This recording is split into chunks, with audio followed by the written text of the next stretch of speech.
Who would like to give us a session recap for inspiration?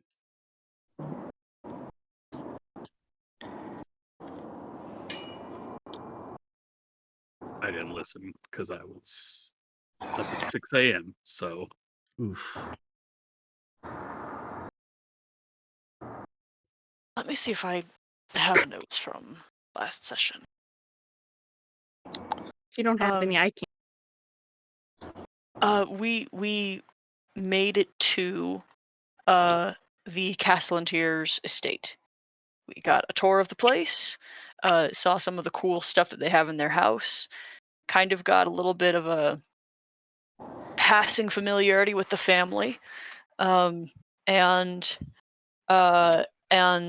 during dinner had some social pressure applied to us to indicate the severity of the debts, and yeah. While we were dining, there was some weird noises outside, and pursuing that, we discovered that some invaders of some kind, some folks, had climbed over the wall and were trying to enter the estate. I think the children were outside as well, so they're potentially at risk.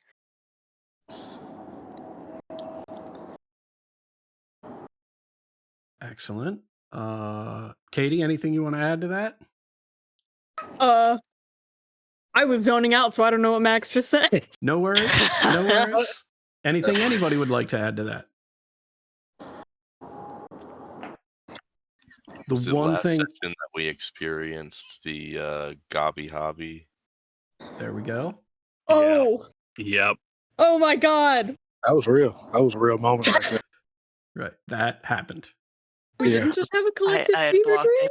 it. We got fucking scared. That's okay. Nim wasn't invited. Oh, Oh my god.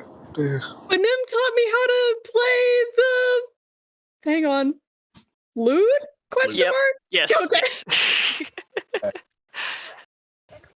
Watch Oh, out. We got a how-to guide for wizards, so next level.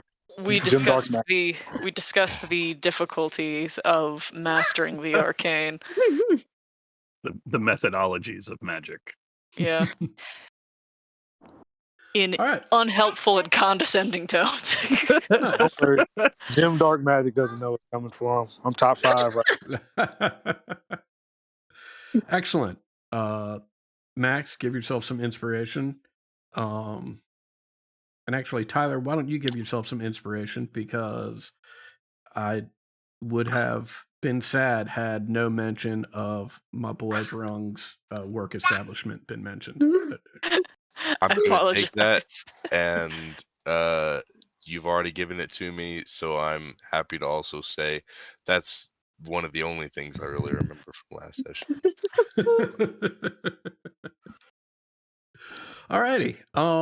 So what has just transpired is you were having dinner with the Castellantiers. There were some crashing noises from outside. The Castellantiers commented that they're sure it was nothing, because if it was something, the guards would certainly alert them, which is exactly what happened moments later as the crashing continued and the guards alerted them that there were intruders. You have rushed out through the kitchen, and I think, correct me if I'm wrong, but I think you all can see what is going on in the backyard. Is that accurate? I definitely yeah. can, but I have very, very good dark vision, so. Right. I think everybody's got some light. At least I went through and controlled L on everybody's token, and I think everybody has the ability to see some stuff going on. Is that accurate? Can anybody not see it all? Okay, great. I'll point out a couple things. Right here and right here are the two children.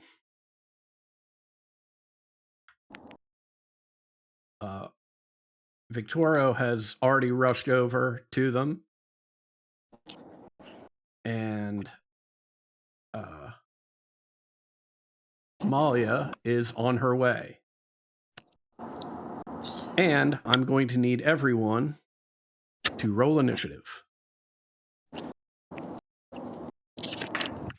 Yikes.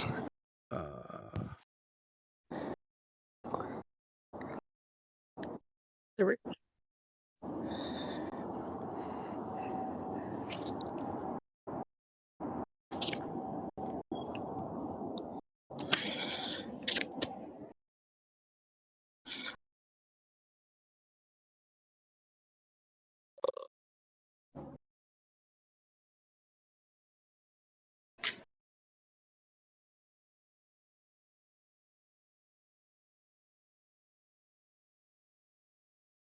Ooh, not 20. Yeah.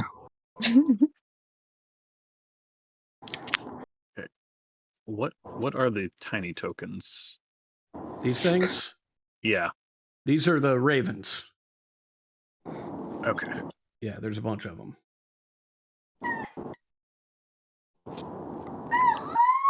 Come on, roll 20.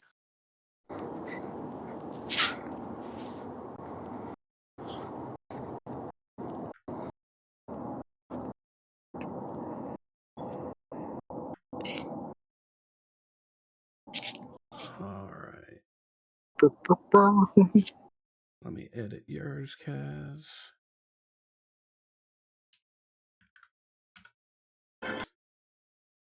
Okay, that is an initiative tracker. What does my character do again? Oh, hold on. Forgot a couple things here.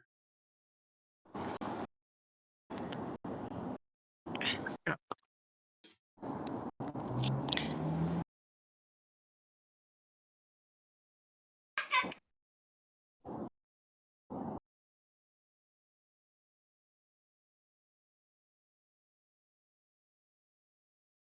All right, Kaz. You are up. Oh God, I was ready to eat. I got all dialed up. Okay. I'm just gonna run over to the. I'm gonna run by that raven to the bottom left, by the tree Okay. over there. Yeah, I think that's where I'm gonna run to. You're going to run, say, down here. Yeah. Okay.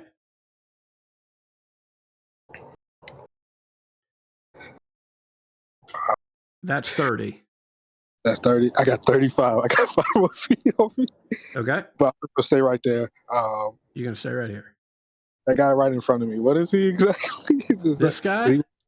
Yeah. That's a goblin. Oh yeah. Sorry for you, buddy.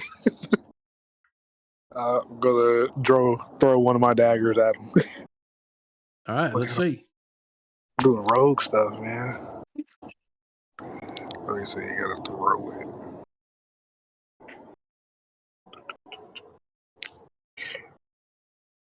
There we go.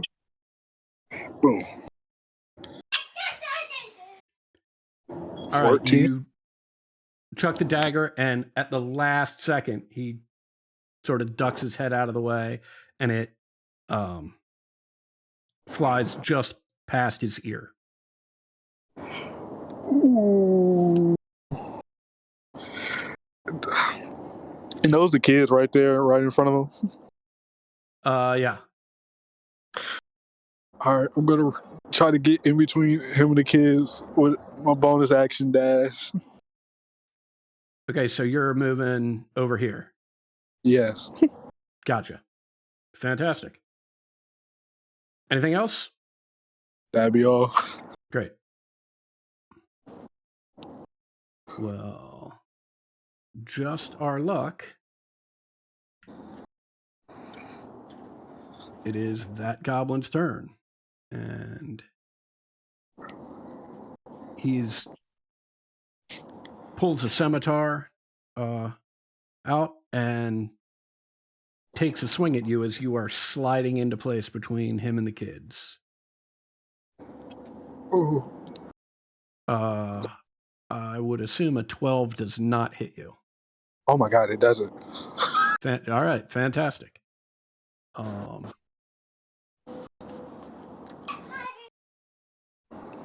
Okay. Next up is Victoro, and in a flash, he and his son are gone. You hear him cast a spell, and then they are out of the backyard. Corsonus?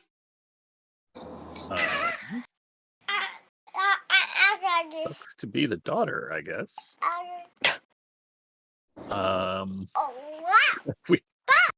We anyway, never mind. Corsonus, this is some sort of like garden hedge or something. Mm-hmm. Okay. I'm not going to go running through that because I imagine that would be difficult. What am I looking at?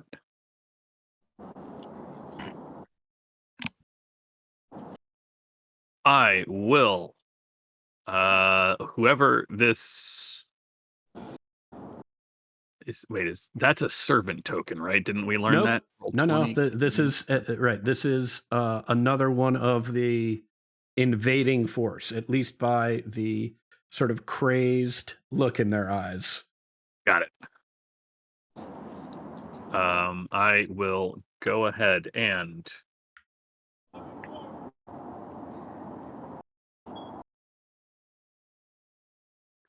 come on, please stop doing this. It keeps sticking the zoom meter to my mouse, so every time I move, all that happens is my entire screen zooms in and out. The worst.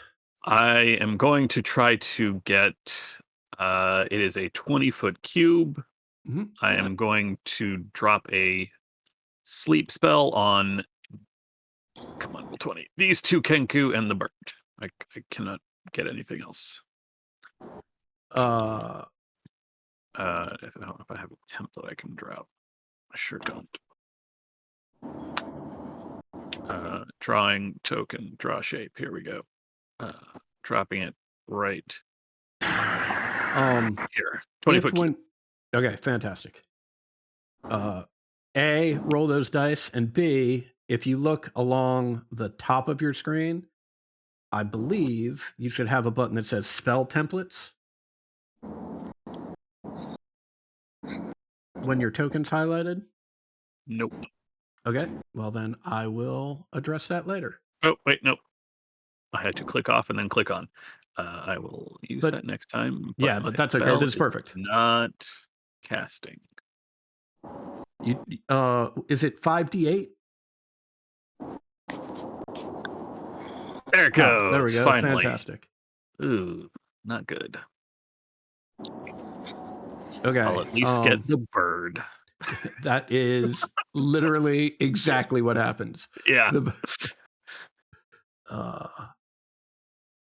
me see. Maybe I would be better at putting things to sleep if I actually understood what it really entailed. And I will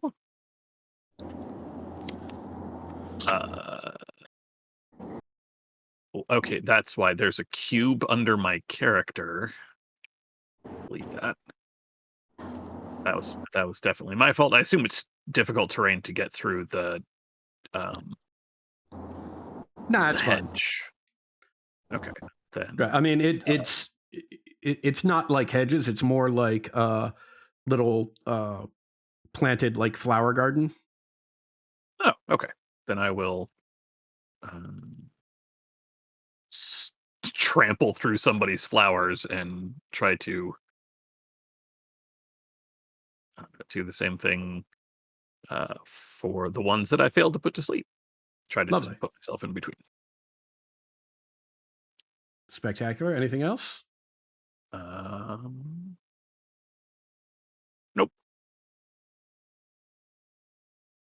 Excellent. Nope, that'll be it. Piety. I would love to dramatically run and leap over this little garden thing. If possible. If Yeah, possible. spectacular. Hell yeah. And then definitely Possible. catch my foot in somebody's flowers because I'm not coordinated. And I forget all of the spells that God, why do I have so many cantrips? Because I did that to myself because I wanted that. Yeah, I'm gonna Eldritch Blast this guy. Okay. Have at it. Think. Oh yeah, that'll do it. Epic. Yeah. Ready. You quite literally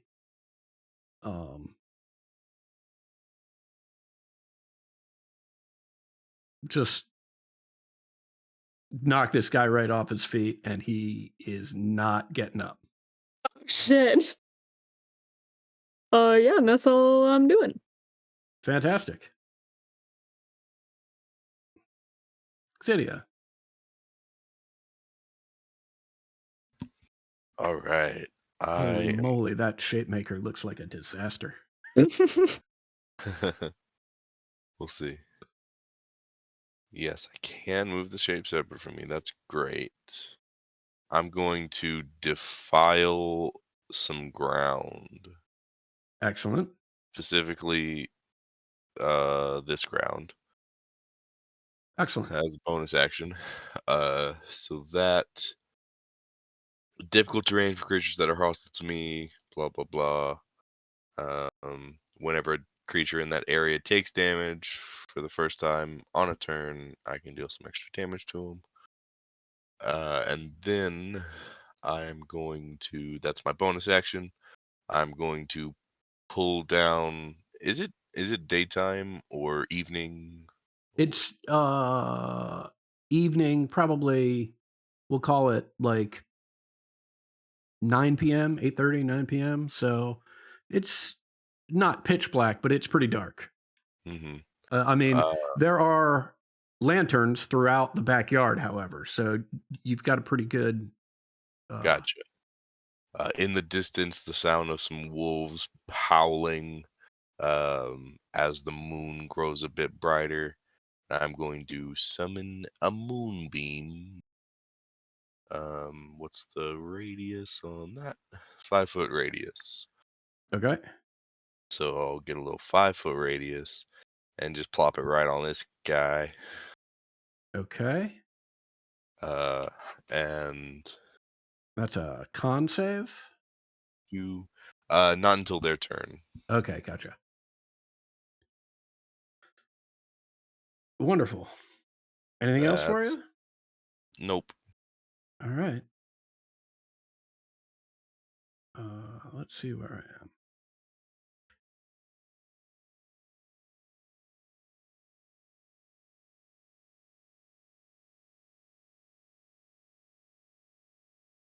Okay.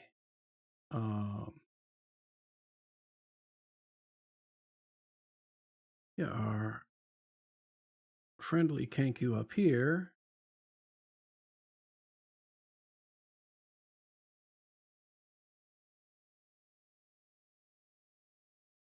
is just gonna come rushing down and will take aim at you, Exidia. They, as they're running, they pull an arrow from a quiver, fire it with their short bow, and apparently the running and aiming is a bit too much for them. It veers off to your right and hits the side of the house. All right.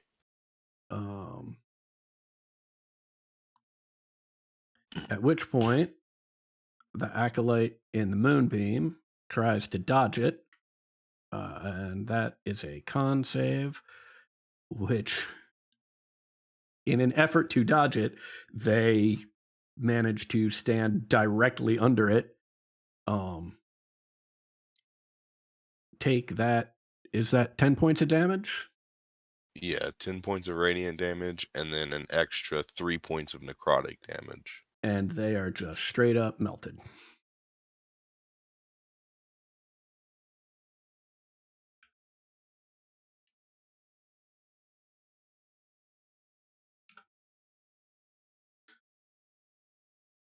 All right.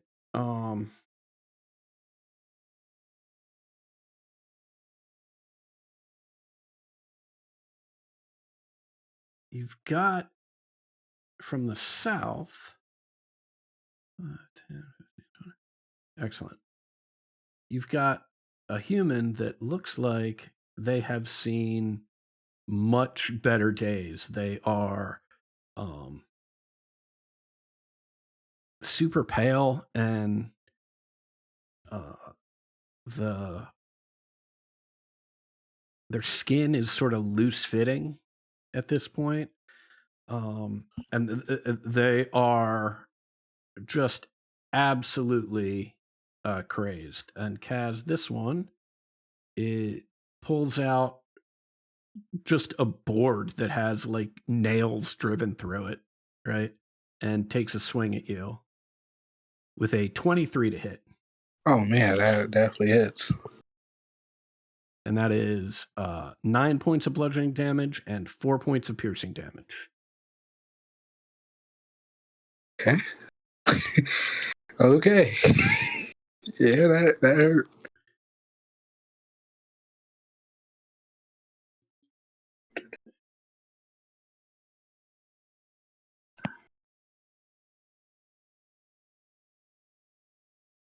All right.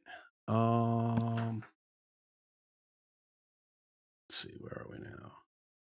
No, you're dead.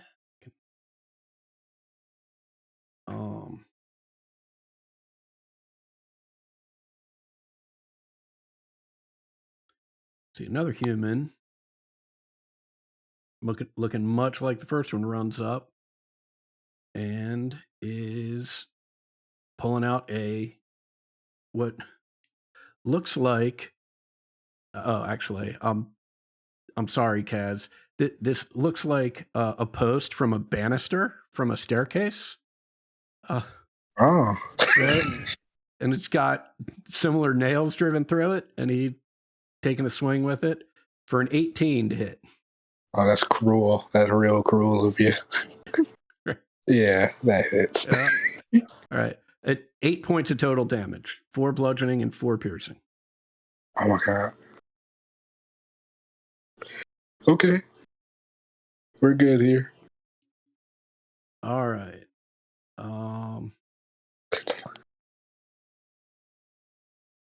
10, 15. From the north, another Kenku is pushing in and they will also fire their short bow at you, Exidia. 17 to hit.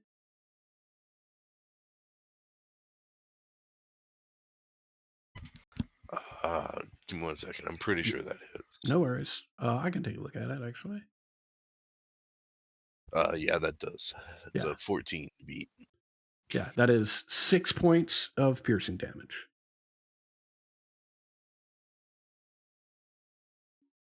Okay. 2 moonbeam fails. I'm gonna use a point. Okay. All right, There you moonbeam go. doesn't fail. Fantastic. Nim, you are up. All right, these two folks here are encroaching. Is that right? That is correct. They've been shooting me. Yeah, I'm gonna try knock them out. We'll see what happens.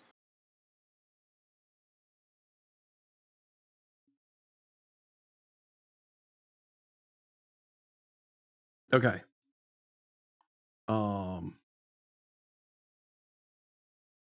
The Kenku who just rushed in literally fires that bow at you, Exidia, and then it looks like they trip, and lie down on the ground and just don't get up. I mean, you can hear some gurgling from them. They're clearly still alive, but they are unconscious on the ground. This fellow sort of shakes his head as if he's confused for a bit, and then he yawns and then refocuses on y'all. Okay. And I'll give a shout and say, I don't know, it seems sort of easy, and I don't understand it myself.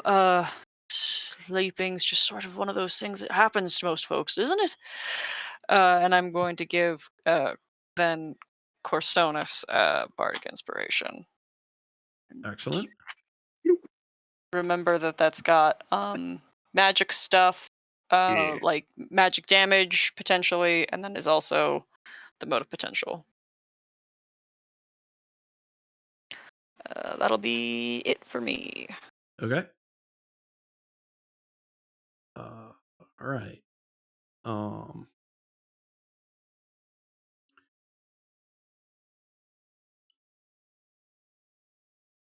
Another Kenku rushing in. This time, Nim,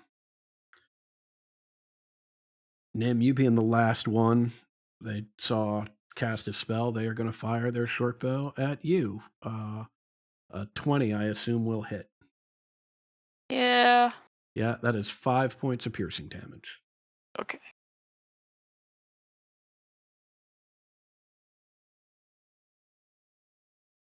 Okay.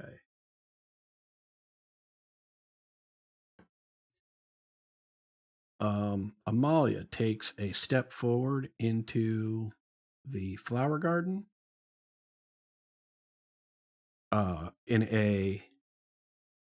As she does, she, with her right hand, she grabs her cloak and opens it and swings it around her daughter. And as it closes around her daughter, both of them are gone from the backyard.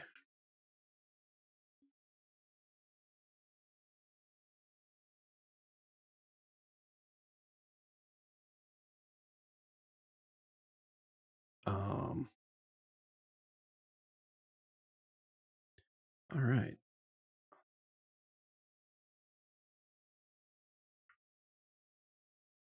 You hear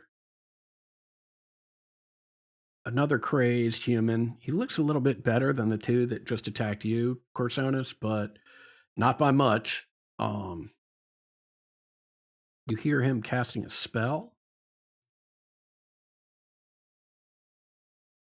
Do you mean the ones that attack cats? Yeah. Okay. I'm sorry. What did I say?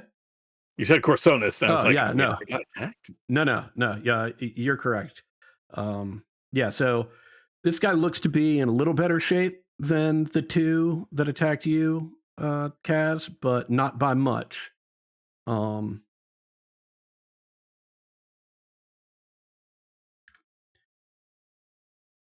You hear him cast a spell, and you see the goblin that was dead on the ground over here start to stir. No. Which is probably why I shouldn't have deleted him from the tracker, but that's okay. I have a decent idea of where he is.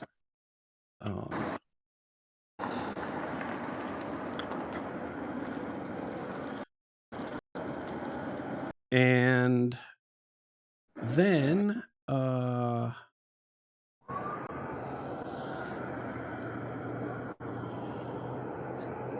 yeah, you know what? Corsonus, could you make me a dex save? Sure can.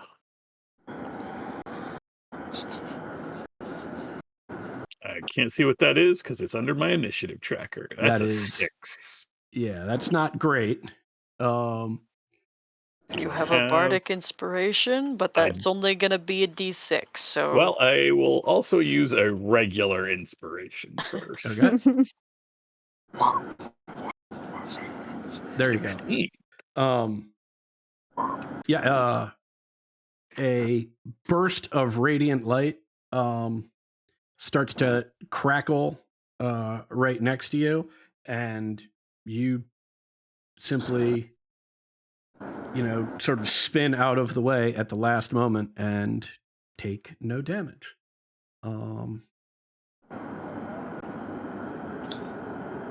Let me. This is a great time.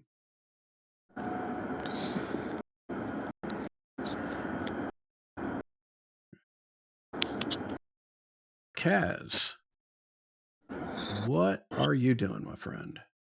Oh, bonus action disengaging, Okay. and I'm gonna run like hell back to the front door. Okay. So you're going over here. Yeah, by now. Okay. Gotcha. Yeah. Pull out my bow, Excellent. and I'm going to shoot at the goblin. Actually, no, I'm going to shoot at one of the crazed humans. Okay. We just got to go with that. Okay. So this guy here? Yes. Okay. And have you actually rolled? No, I have not rolled yet. I'm about Okay, to great. roll. Yeah, no worries. Oof. Oh, 6. Yeah. Yeah, that hurts. Hurts a lot. Yeah. Well, that's all for my turn. I'm almost knocked the hell out. I'm bleeding out profusely. Yeah, Kaz is having a bad day.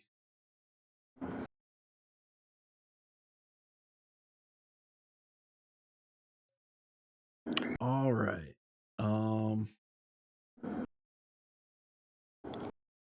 Yeah, our goblin friend down here just gonna run up to you, Corsonis, and take a swing with his scimitar. An 11. I'm guessing doesn't hit. It would, because I do not have mage armor yet, or Oh, mage armor up, but I will, as a reaction, use arcane deflection. Oh my excellent. god! Oh, fantastic. Brush it aside like I'm What's that waving look off. like? What's that look like as he's coming down with like an overhead sort of chop with his scimitar?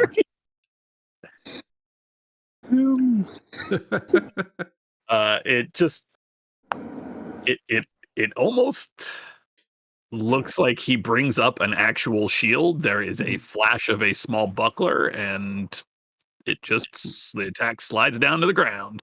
Okay. Excellent. Awesome.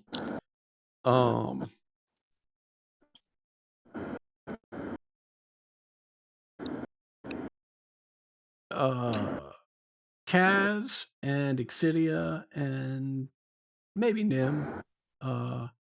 Nim, you might hear it sort of muffled, but Exidia and Kaz, you can make it out a little better. You hear Victoria like shouting orders at the guards, primarily to secure the premises. And that's about it. Corsonis. I can only use cantrips until the end of my turn, so I will just lash out at this goblin in front of me with a mind sliver. Yeah. All right.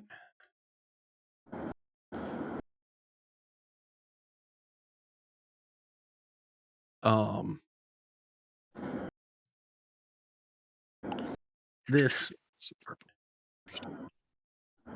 goblin swings. He, it's right on target for the side of your head with his scimitar. But the arcane deflection, he bounces off of that, and then both of his hands immediately go to the sides of his head as he grimaces in pain. And let's do that. And let's do that. All right. Piety. Well, real quick, Yeah. as a bonus action, I would like to shove him away from me. Oh, yeah. Hell yeah.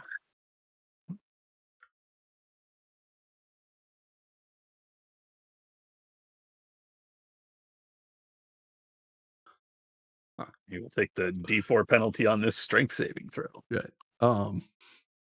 Okay. I not only do you push him 5 feet back, but he falls over, right, and is prone because, as unbelievable as it might sound, he rolled with that D4 subtraction. He rolled -4.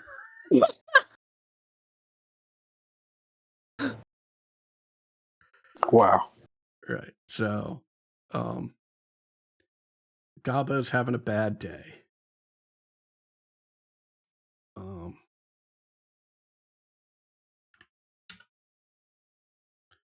right. Piety. I want to continue bullying the guy that Corsonis just shoved. Okay. Excellent. Will I, if I try and Eldritch Blast him because he's prone, would that be at disadvantage? It would be. Okay, in that case, I will Sacred Flame because that's a save question Mhm. mark. Is that how that works? Yeah, that's exactly how it works. Perfect. I will also say, like, if you feel like moving and getting within 5 feet of him, you would instead have advantage with your, but it would cancel out Ooh. and be straight. Oh, But yeah, Sacred Flame's not bad. I'll Sacred Flame, man. Dink, if that works. Okay. Max damage, so I think the dink worked. All hail the dink.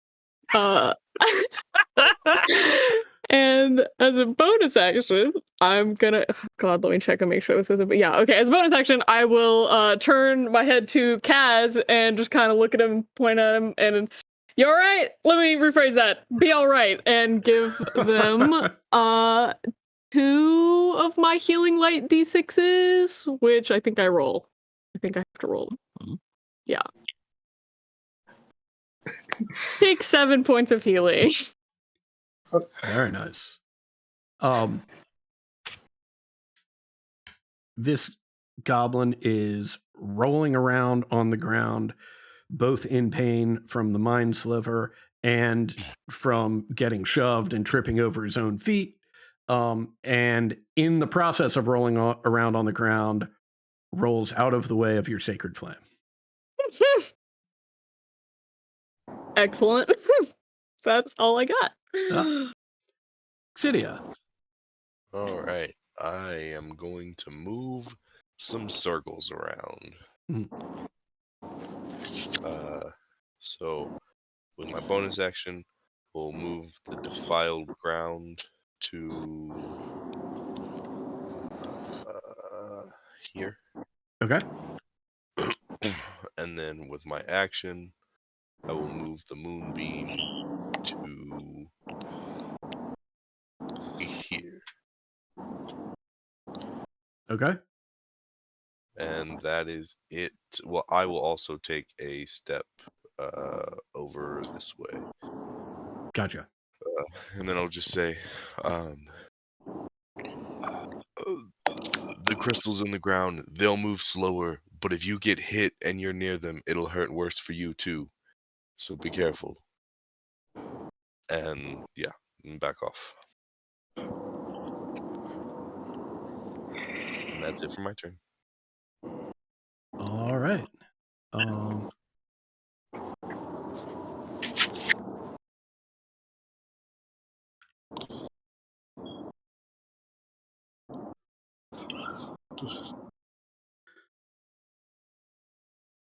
Spectacular. Yeah, one of these Kenkus is not happy because they were running to close some distance, and you have moved on. And in addition, there are all these crystals here now, which they are not happy about and slows them down considerably. they are going to take a swing at you, Kaz, with a short sword. Okay. Apparently, they are not at all happy about this new terrain underfoot, as they can't seem to get a comfortable swinging stance with their sword, and they just swing wildly over your head.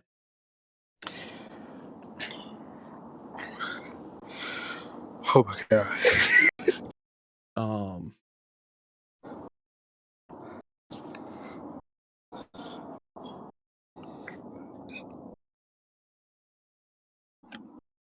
Okay. This human that's been hanging out in the back, Piety, they recognize some of your magic. Is that isn't this the dead cultist? And then the other cultist is later in the initiative? Oh, that's a real good question. Yeah, you are correct. Thank you very much. Okay, so now we're at one of these poor ashen looking humans. If you could, it's a con save for the moonbeam damage, is that correct? Yeah.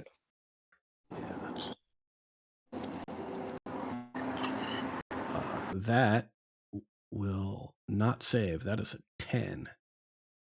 Right. So that's 9 points of damage.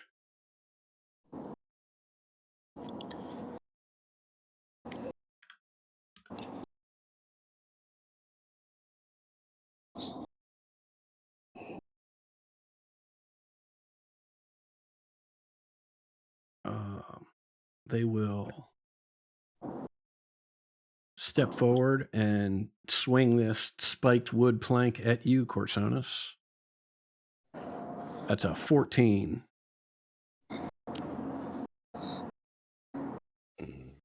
Trying to get the shield. I will cast shield. Okay.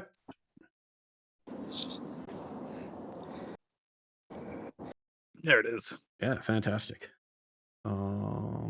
No, I don't think so. That's Corsonis talking about not Right, hit, not right. Ted saying I don't think it's fantastic. Excellent.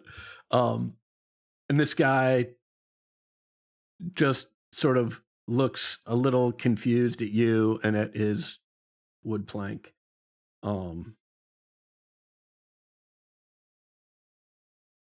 then his buddy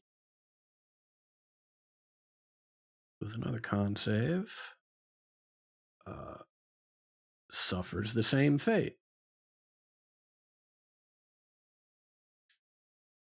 And is smoking as a result of the damage from this moonbeam. But he, like his friend, will approach Corsonis, and he will swing his portion of banister.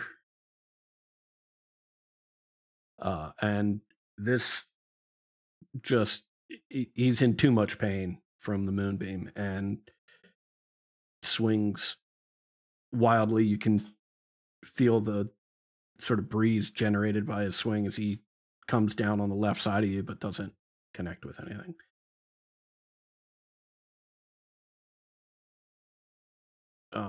That Kenku is still snoring. That would be our friend up here. Nim, you are up. All right.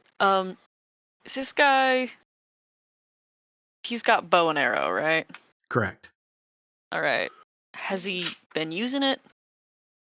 He has, to no effect yet. All right. I'm going to sit right here and whistle to him and say, "Just come a little closer. Maybe your aim will get a little keener." And then I am going to hold a spell for him to get within 15 feet of me. Okay. Excellent. I think he's next. Yeah. Okay. Oh, I think I'll actually give a bardic inspiration to Gazidia as well. Okay. Did you say to Exidia? Yes, I did.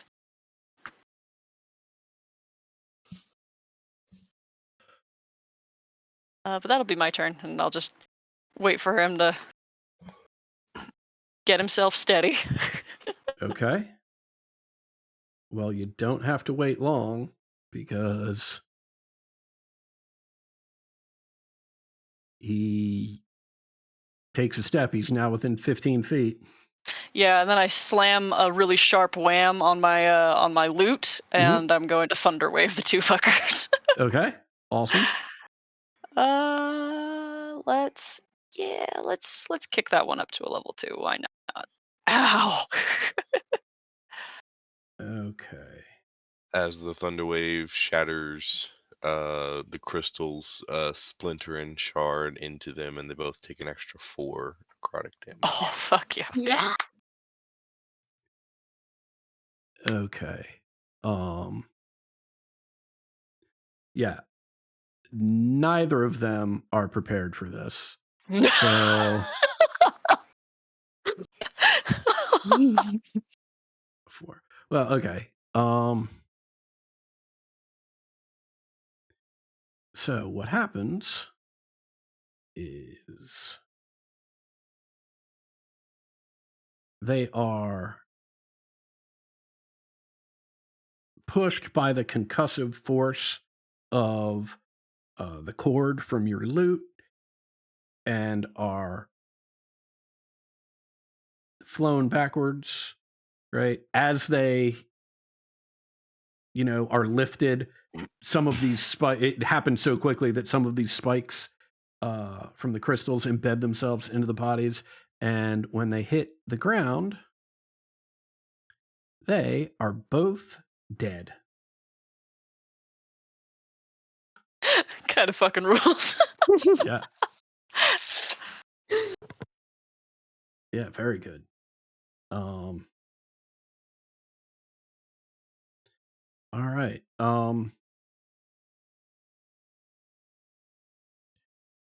I'm just gonna put Amalia right here, but in fact, she's actually on the second floor balcony, just overlooking what's going on.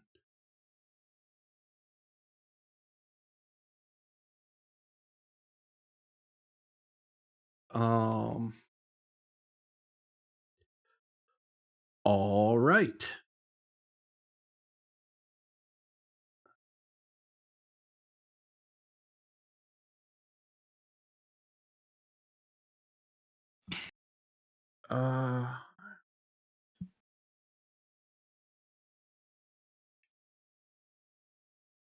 Yeah, our human friend back here will see how badly his two friends are smoking from the moonbeam and will rush up, reach out to the friend closest to him,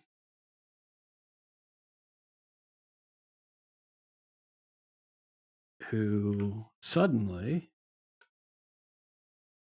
looks to be doing a lot better.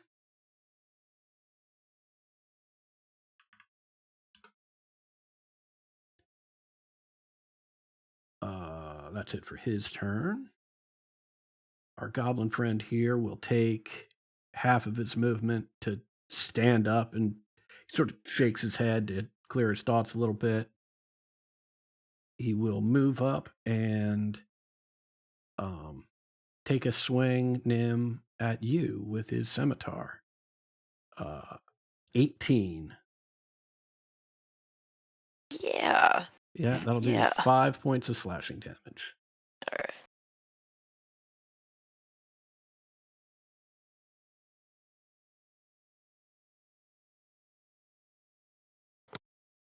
Kaz, you are up. Oh, okay. God, a lot has happened, and I got no HP. I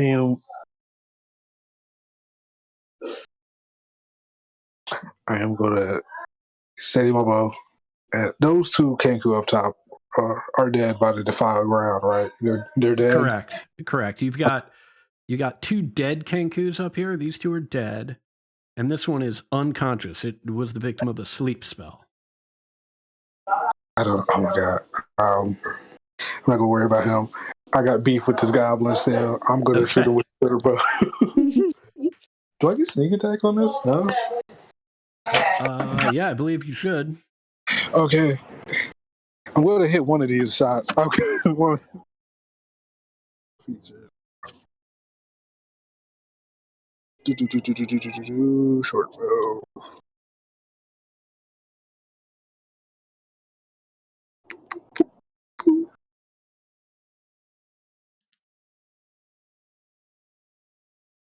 All right, roll 20. Maybe not work right now. That's cool. What's wrong with me? Oh, there we go.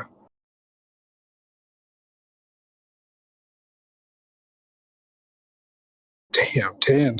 I've been missing every shot. Yeah, that is rough.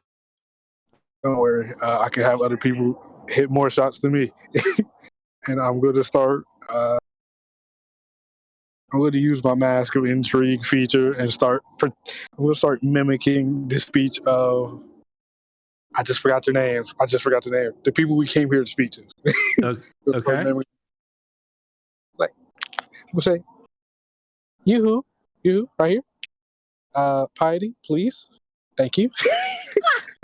That's going to be my help action.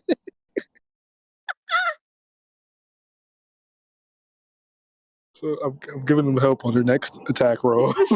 Okay, against who? I'm pretty sure. Do you have to state who you have to give help to? Oh, do I have to? I don't know. I'm asking. I think it's just like you have you to give them help. designate the target of the attack. Yeah. Help is a unique feature. You already have to designate both the target of the attack and the person who's attacking. You who piety, dear. That one right there, the one with the with the stair post, please. Thank you. So that would be this one that's right in front of Corsonis. Yes. Oh wait. All right. Perfect. Excellent. Let's see where we are. Okay.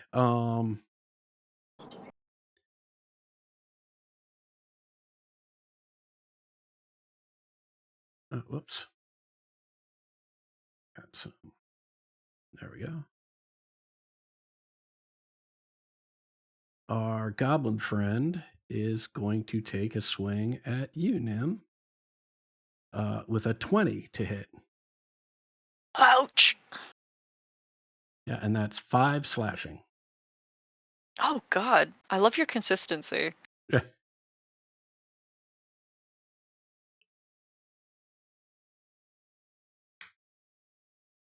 All right. Victoro is doing Victoro things. I'm sorry, which goblin just attacked Nim? I think Nim and I's tokens. I think you're seeing Nim's name over Exidia's token. Right. Yeah. Exidia, Nim, if you can give yourself 5 points, and Exidia, unless you have some way to prevent a 20 from hitting you. No, I do not. Okay, then you will take 5 points of damage. All right. Fantastic. Thanks, Ted. So I cannot see. I was confused for a second too. I cannot see Exidia, Piety, or Kaz's health bars. I can only see Nim's. Don't worry. And mine, but I see everyone's halos, but I know they're not right because I know Kaz is not doing hot and theirs is green, so I don't know what's going on. Don't worry, I'm bleeding profusely from my eyes as we speak still. They bleed green. Don't worry about it. We're good. That's my blood filling the bar.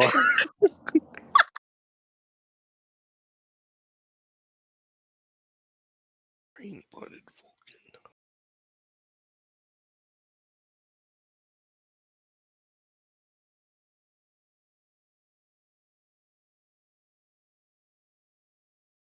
Okay. Corsonis, it's your turn. And while that's going on, I will try and address the HP there are a situation. lot of fuckers in front of me here.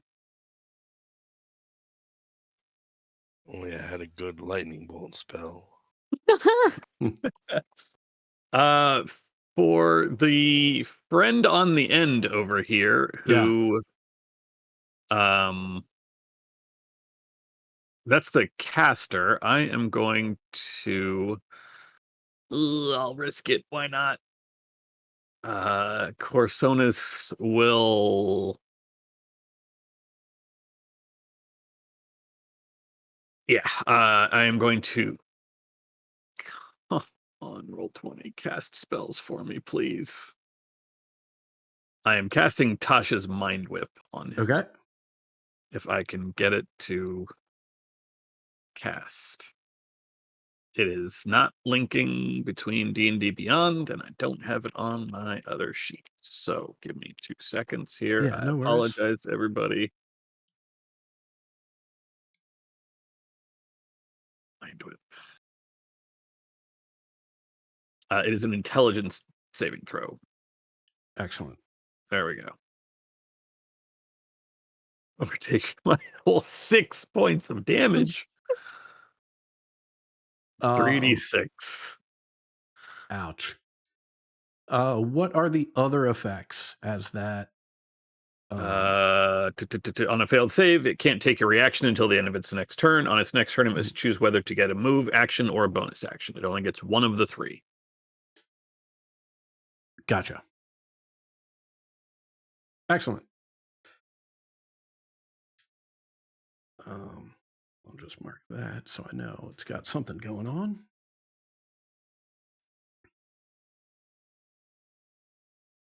Piety. Alrighty. Actually, I'm sorry, Ted. Did you have anything else? You know what? I am going to use a bonus action to try to. That's the moonbeam behind him, right? Mm-hmm. I'm going to try to shove him into it. Which guy are you trying to shove into it? The same one. Okay. Oh, you've got the telekinetic feat? Yes. Okay, great. All right. Let's. All right. And you have successfully pushed our acolyte friend back into the moonbeam. Beautiful. Piety. Okay. So I've been told to get this guy. That guy. Righty. I'm gonna. I mean, I might as well, like, since I have advantage on this question mark. Mm-hmm. Yeah. That's a save, isn't it? Hang on, sorry, I don't know how spells work. Yeah, I'm gonna Eldritch Blast that guy. Dink! Oh yeah, that'll do it. Let's see that damage. Dink!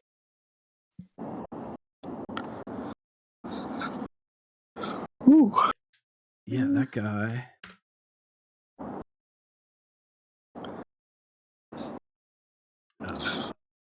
Some of his rags that he's wearing are actually blown off of him, and he just crumples to the ground. Nice. Thanks, Kaz! No, thank you. Also, did you say fucking you-hoo? What the... Do you have a problem? And then... Kaz, you're still, like, not doing good, but...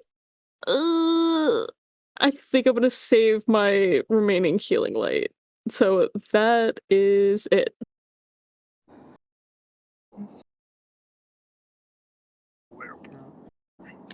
All right. Exidia. Okay. I'm going to use my action to adjust the moonbeam just a little bit to catch Mhm. this guy too. Yeah. And then I will use my bonus action. Can't do a healing spirit without getting rid of the moonbeam, so it's just gonna have to the crystals in the ground fade away as new ones grow, and it travels along a path to settle right here. Okay. 2, and that is it for my turn. Move in circles. Okay. That is a dead Kenku.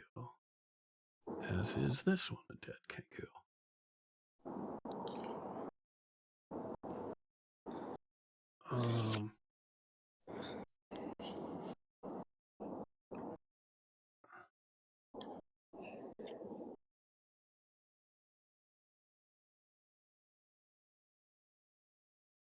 All right.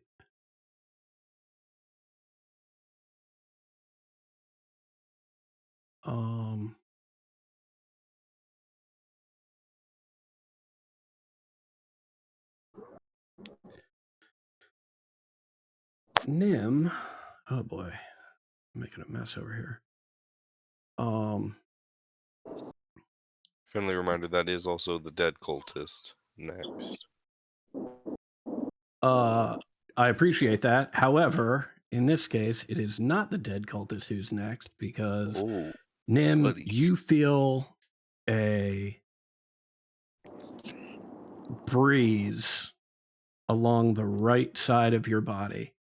And as you turn your head ever so slightly to look at it, you see appearing behind you a gray-skinned dwarf who has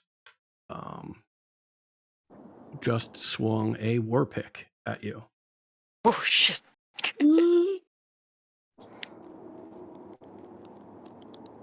Yeah, that dude's dead.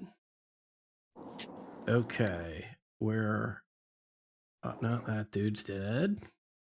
Well, dead bodies here. Yeah, our ashen humanoid. Oh, you just rolled it. Thank you. Oops.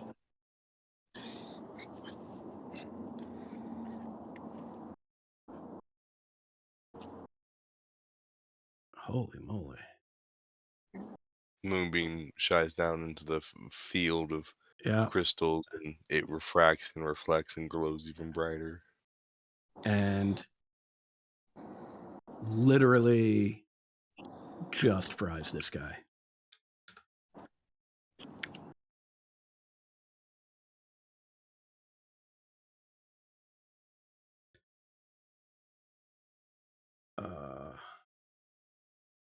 Kenku's just sleeping through this whole thing. No. Tiny fucker. We'll just stab him back. Great. Just abruptly drawing and then catching my rapier and slashing it across. Yeah, 19 will hit. All right. That's it for me. Oh wait, I'll throw a healing word to Kaz. Okay. I have so many bonus actions. It's there it is. 5. Oh my god. I'm not bleeding out anymore. Excellent.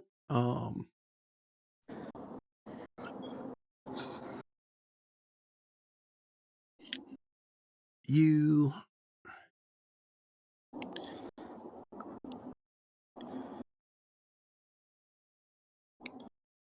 hear Amalia casting a spell, and then you hear a little explosion over in this area, and a ladder that was over there is just obliterated.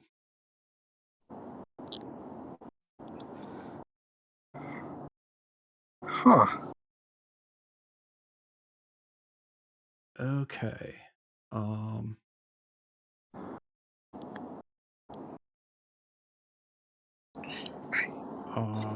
goblin friend is going to run up to you, Piety, Oh no. and with their scimitar, does a 15 hit? Yes. That is 4 slashing damage. Owie.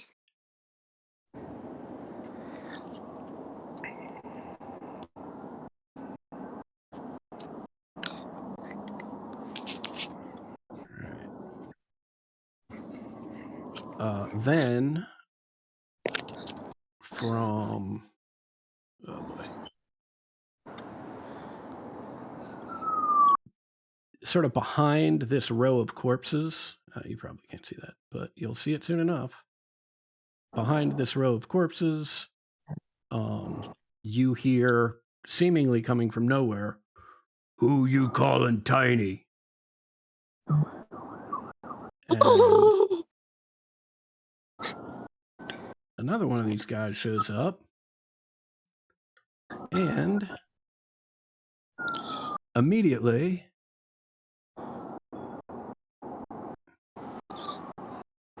grows in size.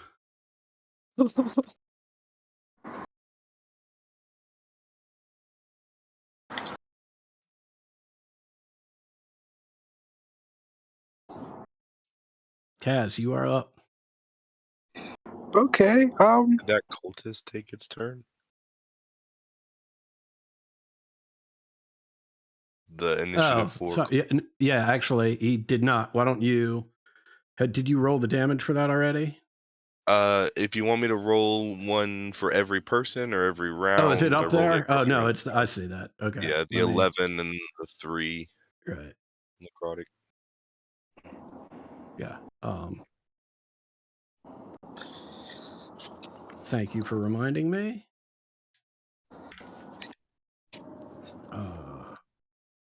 Our human friend drops dead, sizzling under the effects of Moonbeam, which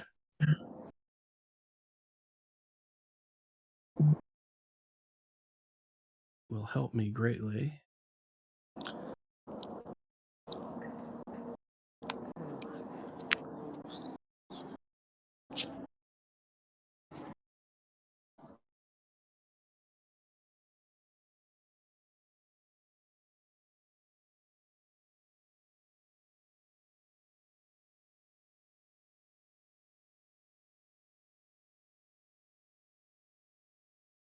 Okay. Kaz, you are up. Okay, yeah, I'm gonna run to the enemy that's right by Nim. Mm-hmm. Yeah, I'm go put my bow away, and I'm gonna. Oh yeah, do I have advantage if Nim's next to them? Or is that? I'm not sure how this works anymore. You have Yeah, sneak attack. Not Sneak attack, advantage. but not advantage. Okay. No, I'm gonna try to stab him with my rapier. Ooh. All right, let's see it. Ooh, I don't want you to grow up.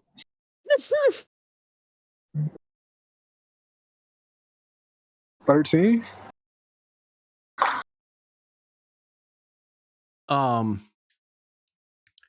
The rapier looks like it's coming in true, and then with his right hand, he swings a small shield down and knocks it offline so that it does not hit.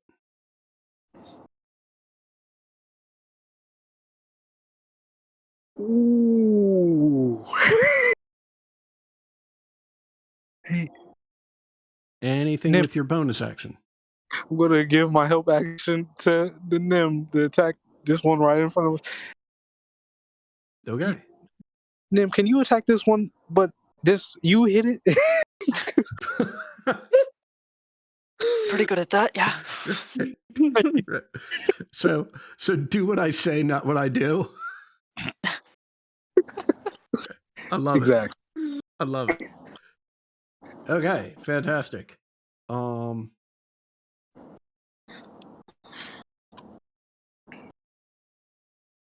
All right.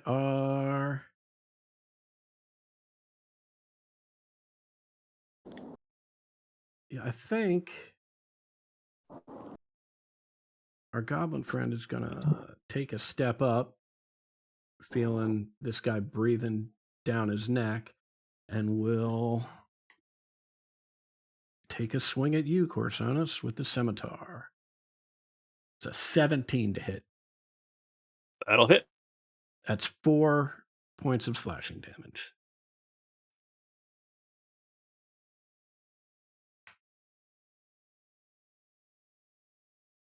Okay. Victoro continues to do unseen Victoro things. Corsonis. It's this one. Mhm. I would like to move. Oh, wait, hold on. There's one. Yeah, I'm gonna step to the other side of the hedges from Piety, and I'm going to attempt to shove that goblin into this spot. Okay. That is the DC 14 strength save as a bonus action. This guy, having been shoved a couple times by you already, braces himself, and you can see like he starts to sort of skid backwards a little bit, but he gets just enough purchase in the ground that he can hold his spot. The temptation to use an action to try to shove him now is immense. That's okay. I will reach out to the pieces of shattered ladder, or I don't even know if I can actually see them, but I am casting catapult and launching them at the goblin in front of Piety. Okay. I think this is an all or nothing. So Okay. If it misses the goblin, it hits whoever's next in line. Well, I don't know what that line looks like, but we don't have to worry about that because from not the complete darkness, but from sort of a little bit more shaded area of the backyard, some wood bits rise up and fly forward and impale this goblin to the point where they are no more. alright. Hell yeah.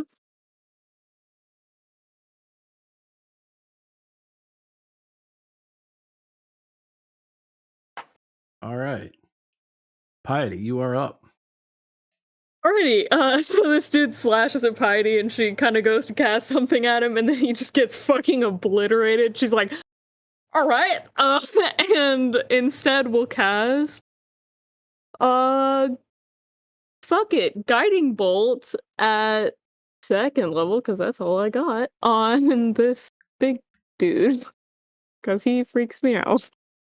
Yeah, all right. Bink! Perfect. Excellent. Awesome.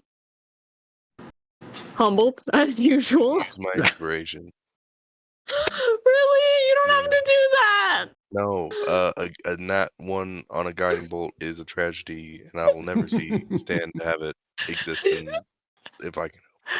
Hell yeah, alright. Okay. Thank you, All right. Tyler. Yeah, that'll do it. Dink! Okay, 2nd level. Dink! Yeah,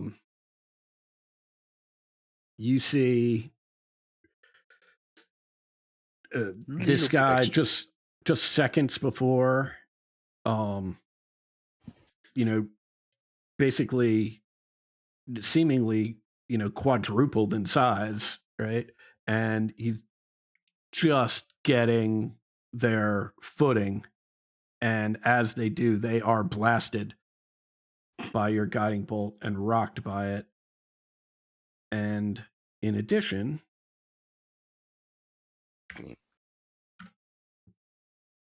just as they, sort of regain their composure and go to put their left foot back down on the ground, they step on a crystal and take a little extra damage. Mhm.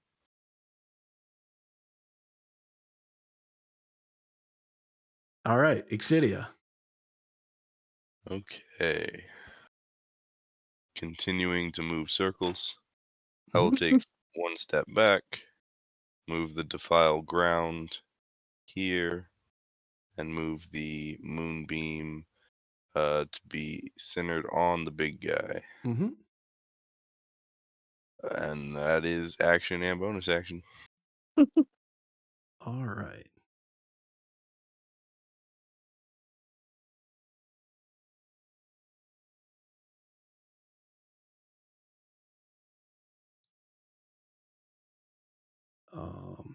Our friend here.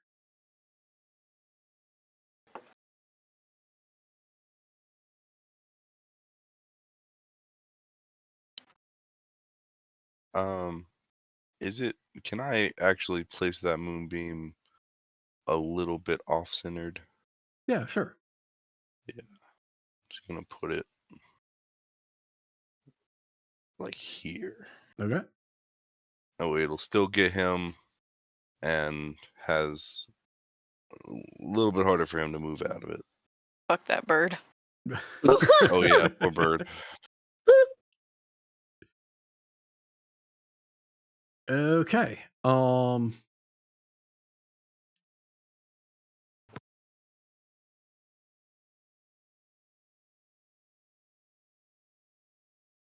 Yeah, I think our friend right here, hearing you, Exidia, cast these various spells, is going to take a swing at you with his war pick.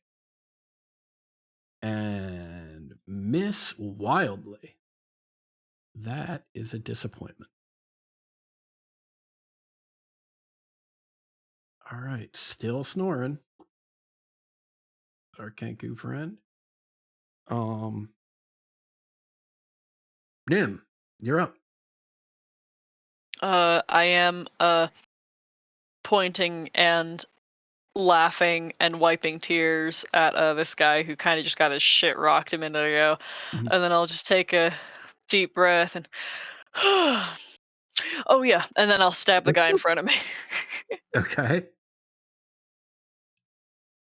Yeah, that'll do.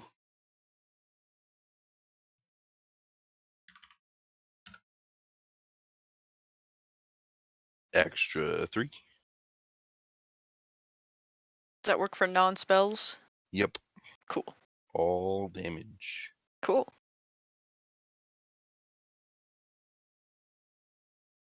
All right.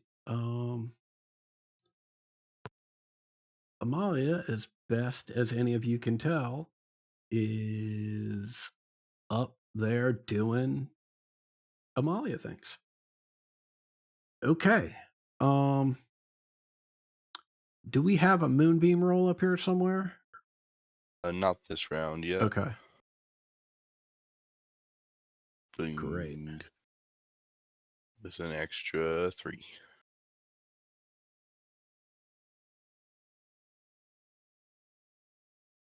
Hey, kick-ass class feature, by the way. Mhm. Yeah.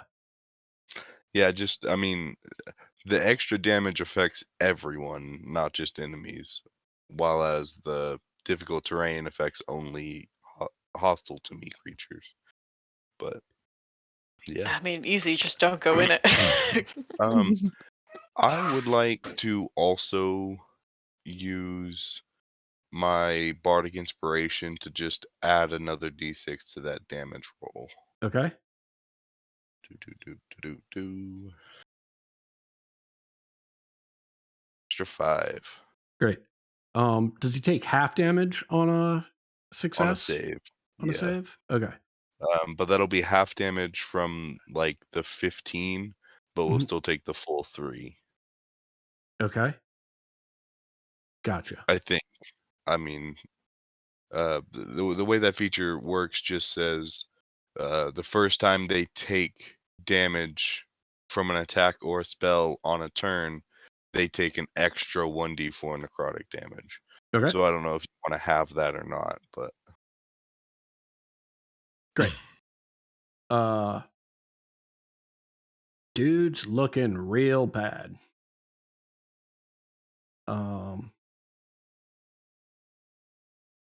He does not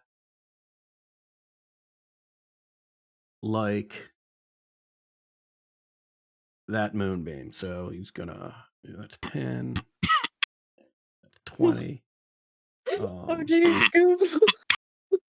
And yeah, actually,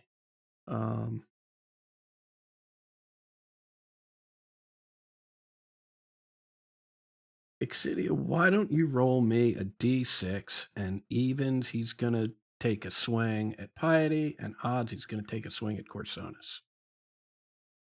It's on me.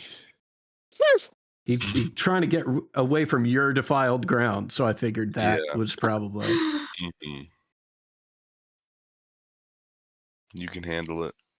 Fantastic. I don't remember who's who. I don't either.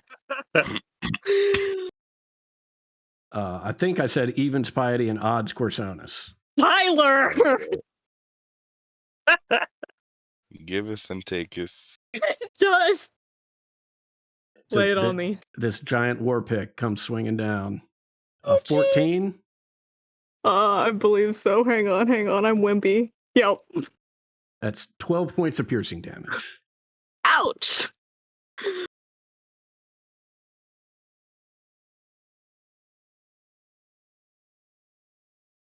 Did that math right? You said 12 points? Correct. I did not do that math right. Been a fucking week. Kaz, you are up. I'm gonna poke him with my rapier. Yeah, let's see it. Okay, let's see it. Let's- Ooh, Kaz. Have a Do you rough want an time. inspiration? Because Tyler has reminded me that those exist, and I have those. I'll take it. It's Take one. I have so many. I always have so many. Please take one. it's insane that I've been rolling under 5 for basically this whole time. Oh my god. There's no way these are real. There's no way. Oof. I tried. Okay. Yeah, no, I think we got a 9 here. Yeah, this one just sort of shimmies out of the way as you extend forward with your rapier. Oh god. Oh wow, you're a little slippery fucker. Anything with your bonus action? Bonus action. Okay. Oh god damn. Yeah, you. Exodia. I'm not Exodia. No, I'm sorry. I'm distracting them. You get out of here. This is your time. I'm gonna give the help action to them. You ever hold any of these before? And I'll twirl my rapier. I'm actually really fucking good with this. I just don't know what's happening. He's just better than me right now. All right. This goblin is gonna take a swing at you, Excidia. Ooh. They rear back and take aim, swinging right to left with the scimitar, almost with a slight uppercut, and they land true with a critical hit. Oh! All right. For 8 points of damage. Hey. Keep up the moonbeam and take 8, so I'm left with 5. Ooh.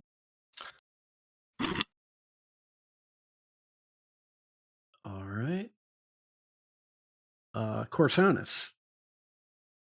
Personus does not like the fact that there is a big fucking dude standing here now, so I am going to also hit him with a mind whip. Hopefully he's not quite as... Yeah. I need spells that don't do d6s. I gotta remember that. That's an in save for that friend, however. Okay. And that's all or nothing, correct? No, he takes half damage if he Oh. succeeds. He just does not have to worry about the whole action thing. Awesome. He starts to waver a little bit. Is that at the big guy? Yeah. Oh wait, it's not an attack roll. I was gonna say you have advantage from guiding bolt still, but it's not an attack roll. No, it's Never not. mind. Yeah. He starts to waver a little bit in place, and then a knee buckles, and then he falls over onto his side. That is the end of the big dude. All right. I will turn and I will mean mug the little goblin and give him a little mental shove. Get back in that moonbeam. Get back in there where you belong. Just bullying these Okay. dudes. I mean, I'm genuinely starting to feel bad for this little goblin. Son of a bitch. Yeah, he's right back in the moonbeam. Give me your lunch money. My friend put in the effort to call down the moon. The least you can do is stand in the light. All right. Piety. Yeah, I want to keep bullying this guy. Okay. Yeah, I'll just Eldritch Blast him. Nothing fancy. Dink! Oh, yeah. Let's see that damage. Dink! And the moonbeam will have no opportunity to do any more damage as this guy falls to the ground, impaled on a few crystals. And it'll be, Oh yeah. you won't have that goblin to push around anymore. And then bonus action, who's looking terrible? Kaz, you look kind of bad. Exidia, how you looking? Also pretty bad. Ooh. Okay. I will. Let's see. Don't worry about me. I can manage. You're beefy. All right. I got plans. Oh. All right. Yeah, then I will give Kaz my last 2 healing lights. So hang on. Dink. Take 6. Oh my god. Thank you. You're very welcome. That's all I got. All right, Exidia, you are up. Okay. I am going to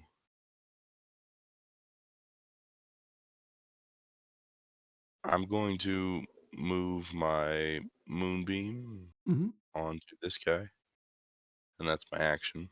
Okay. And then with my bonus action, I turn invisible. With my Fearbolg's hidden step, Mhm. I will turn invisible and then back off a bit. Before you move, if you could move back, please. Oh no.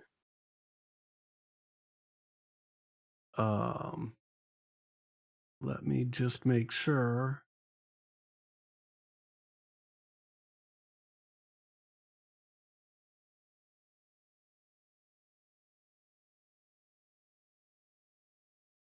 Nope, you're all good. All right. And that will be it. All right, fantastic. This poor crow. Probably dead by now if it didn't fly away.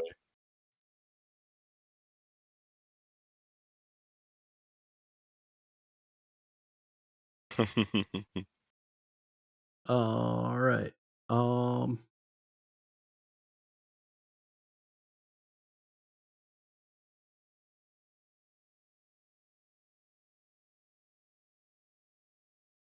Yeah, I think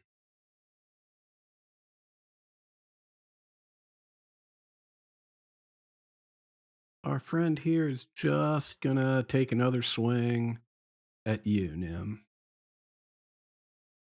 Whenever the moonbeam hits him at the beginning of this turn, Exidia does become visible again. Okay. Uh, let's.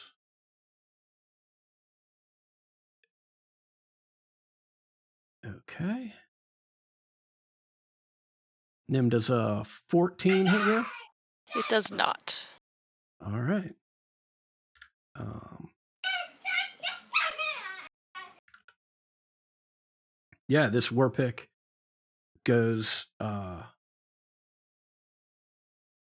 swinging just past your knee, but you are able to move out of the way. Kenku friend is still sleeping, and Nim, it is your turn. Okay. All right. Oh,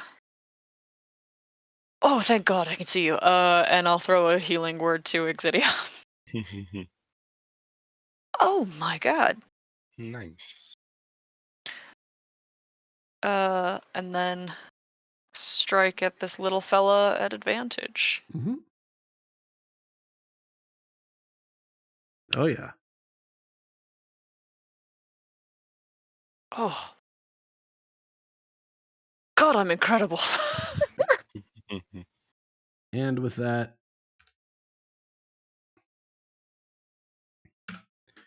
why don't you describe how you end this combat in the Castle and Tears backyard, Nim?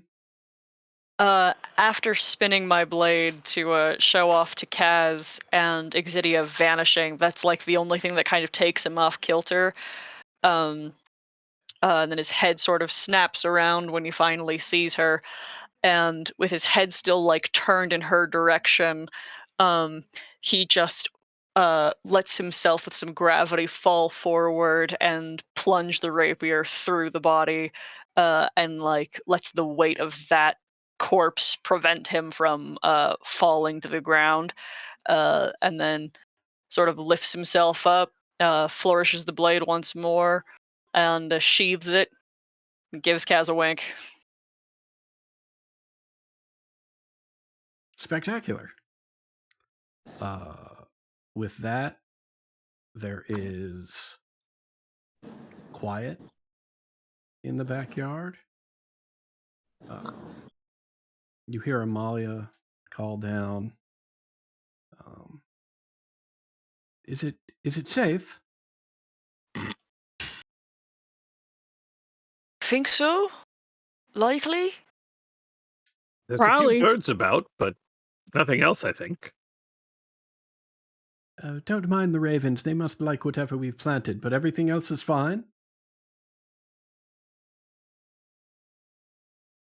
Anyone else being stabbed anymore? Not that I'm aware of. Doesn't seem like it.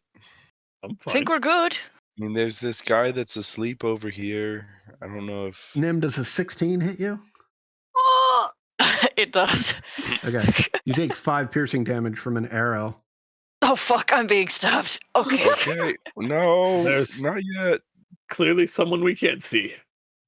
Oh no, you can see him. The Kenku gets back up. Oh no, you It'll fucker. be just a minute. Actually, I'm just gonna I'm just gonna throw another sleep spell at it. Yeah, love it. Asshole.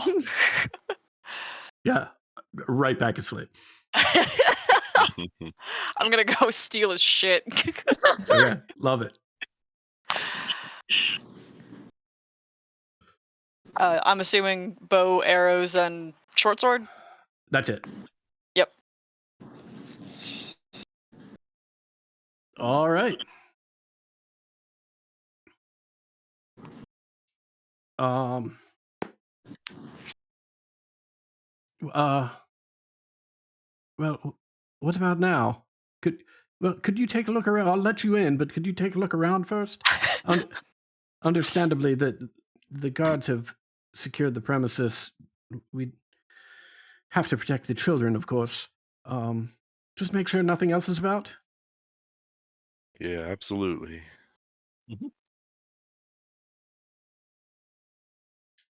When we toured the garden, did we Mhm. go through this door? You didn't, but you do know that this is the carriage house. Okay. I'm just gonna run out there and take a peek to see if Mhm. guards are out are there-ish. Yeah. Only thing you see in here are yeah, you don't see them in the room you're in, but you can hear animals over to your right. All right. I am going to very briefly take a moment to shine the rookie badge that I have as I go about dividing these people into dead and unconscious. So basically piling the bodies and then Okay. leaving that other dude. Can you I'm make me doing a that perception to check as you're doing that? Sure can. Claire, Really, I'm using the bonus action feature of the Force Grey amulet to get us. Perception check is 4, Yeah. but I'm recovering a first level spell slot. Gotcha. Cool. Nim, you just see a ladder here. I'm gonna just knock it to the ground. Yeah, well, that's easy enough. Yep. And then jog back to everyone else. Mhm.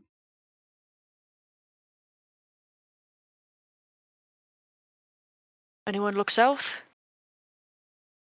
Oh fuck, I should do that, shouldn't I? And she'll walk next to Exidia, like trying to get Exidia to protect her. I will. Yeah, long story short, what you see south, couple more crows, couple more interesting areas of foliage, but nothing's here. Oh god! I'm fucking with you. We're good. That's good.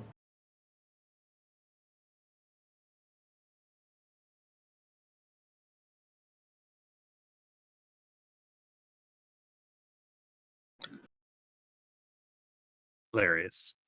I was going to ask which one because but never mind.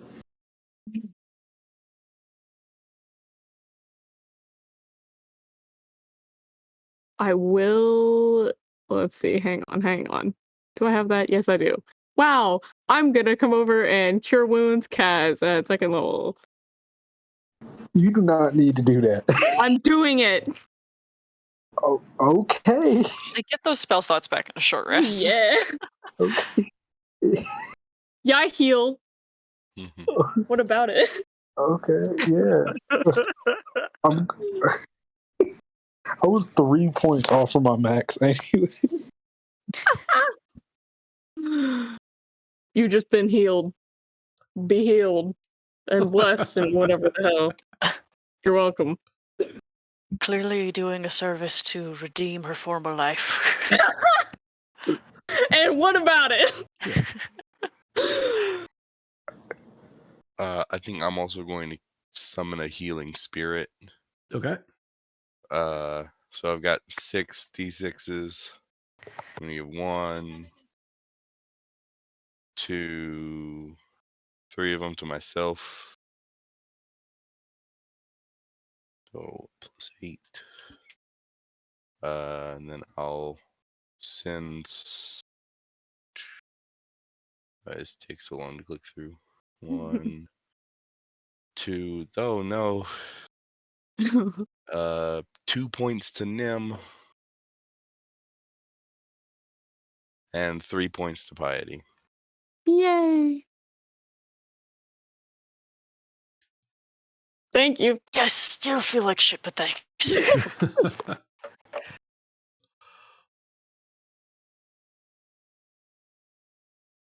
I'll All go right. ahead and throw a cure wounds at Nim also. Oh, you don't have. I'll It's take it. fine. It's what I can do. Okay.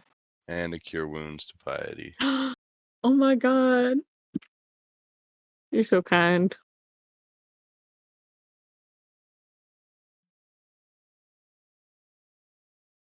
And 2 more Duragar apparate. No. So, Oh. Well, I can take them now. I was about to say, I get one of them this time. I hit somebody.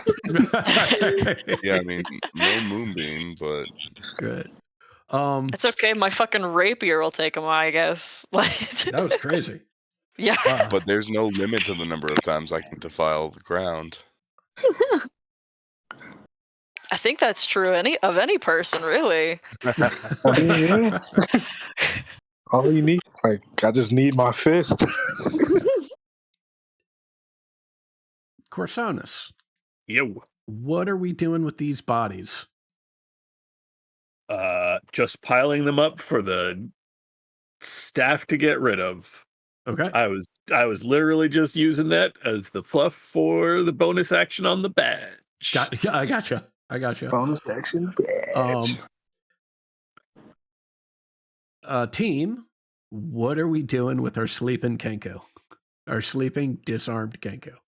Oh, I'm tying them up as quickly as possible. Okay. I think I'll shout up to the lady of the house as well.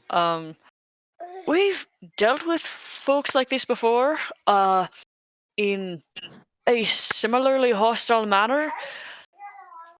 It's going to be a little bit difficult to communicate with them, but if there are any sort of questions you wish to ask him, since it is your property and everything, we could contact the city guard for you, but I want to defer to your judgment.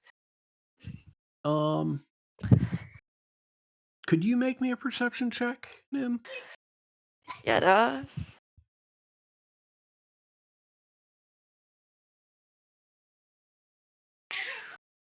ooh, not advantage, but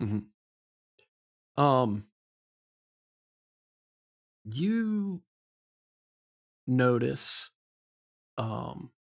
it's hard to notice given, the feathers on this Kenku, but you notice not only does this Kenku have that, tattoo of the black flying snake or winged snake. But really, the only reason you notice it is because it's really red. oh, I Yeah, smack it really hard. Right, it looks right. It just as you smack it. I mean, it looks both fresh and infected. Oh god. Hey, you should get this looked at if you don't get arrested,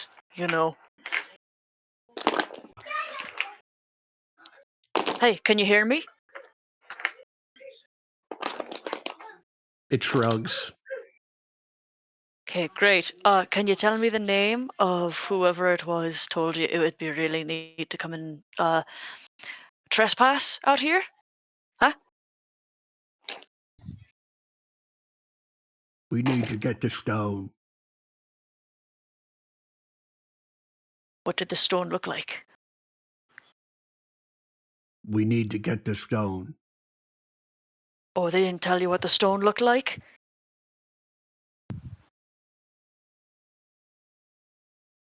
You 5 have it. We need to get the stone. Oh, cute. That's right. You all still suffer under the delusion that we even know that this thing is real. Okay. Excellent. Excellent. Actually, madam, this one might have just been after us, but we've taken care of it. Sorry about that. Oh, please. You have nothing to be sorry for. You've done us a great service, whether or not they were after you or us or all of us. They put my children at risk, and you all protected them. Seems that as long as this stone is out there, you all have a target on your back. That is accurate. The Zentarum, actually. This would not be the first time that they've tried to imply force upon us to get it. And I only say that to technically make you aware of the threats to your assets. Well, now that we're aware of it, we can take the proper precautions, and as you can imagine, being bankers in Waterdeep, we've had to deal with the likes of the Zentarum before, where we have the necessary resources to protect ourselves and those we care about from the likes of these people. And don't worry about any of these bodies. I know that were this to happen out on the street, this could be a rather large problem for you, but we have ways of making this disappear. The garden plot.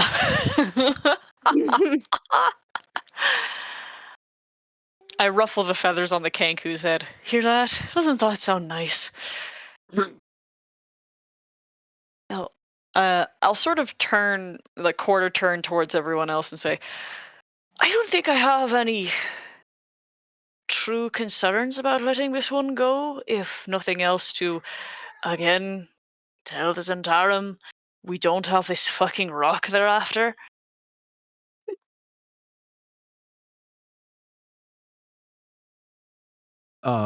You hear Amalia saying, oh no, he won't be going anywhere. My husband and I will have some questions for him. Oh, sorry, I got a look. Pat him on the cheek. As you do, you see on his chest, he sort of winces a little bit as you pat him on the cheek, and the feathers move just a touch, and you see there's some scarring on the on his chest that looks like that.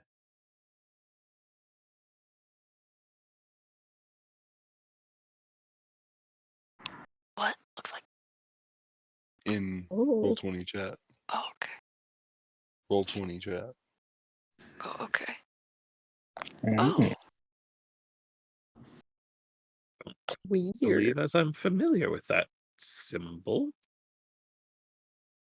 It's been You a say while. you are?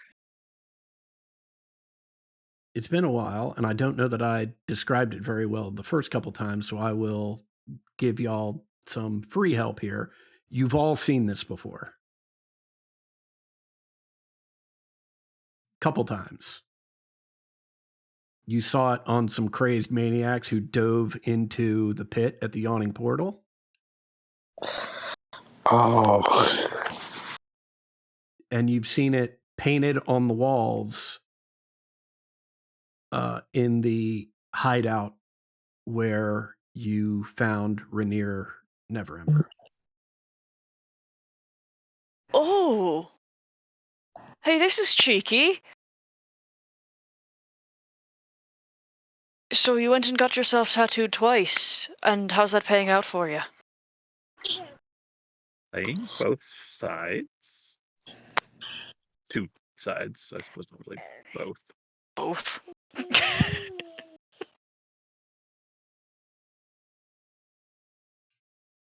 He just stares at you. So, if you were able to get the rock, were you planning on taking it here or here? And I'll just point at both tattoos.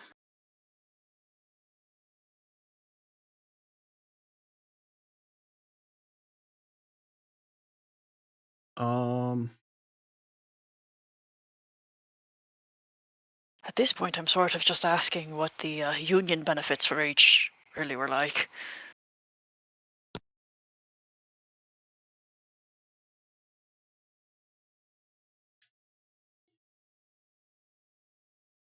he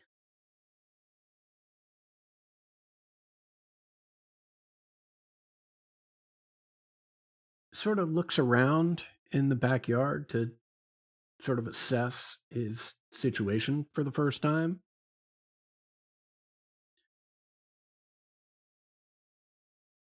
And then looks back at you and says, "You'll die if you don't get the stone for us."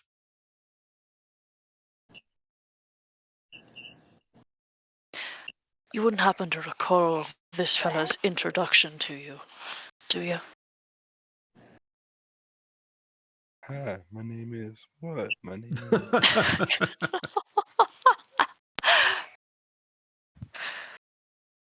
um,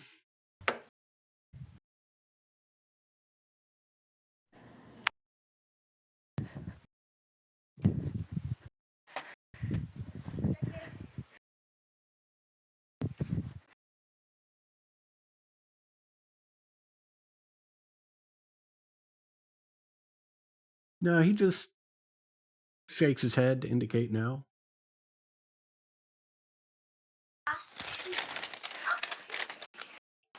And just for my clarification, Mhm. when he mimics the command "you'll die if you get the stone," is that the same as this? Is that the same voice he's Same using for the voice. other? Yeah. Yeah, Okay. it's the same voice. Yeah. Well, regardless, neither of them are getting it from us, since again we don't have it, and hunting us down for it hasn't really helped Mhm. anyone. What do you think? Turn him over to the masters of the house and us leave without any concerns for now? Uh, yeah, yeah. We're happy for the Castellanteers clean this up for us.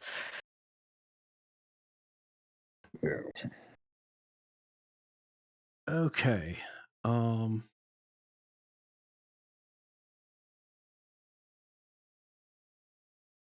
Great. So y'all just leaving the bodies, leaving the Kenku.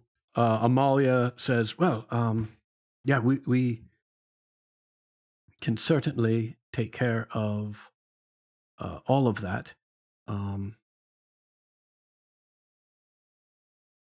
if if you like,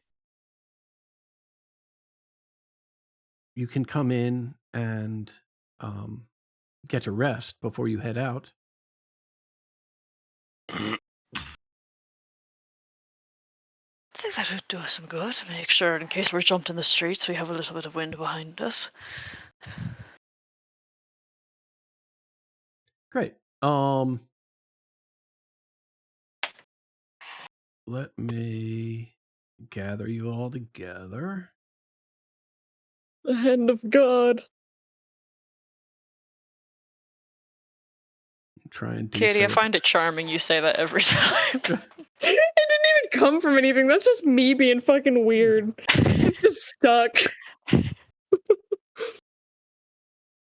Great. She leads you back inside. Takes you into their private library. Once again, all of these walls are lined with just beautiful hardwood shelves. There are books lining most of these. There's on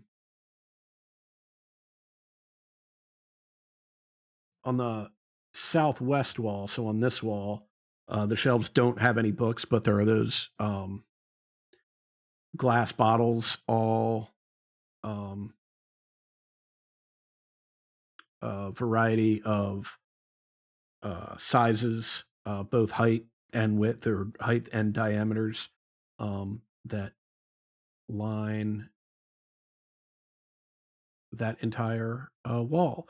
There are a few chairs and one sort of chaise lounge in the room. And Amelia says, "You are free to relax here as long as you need. And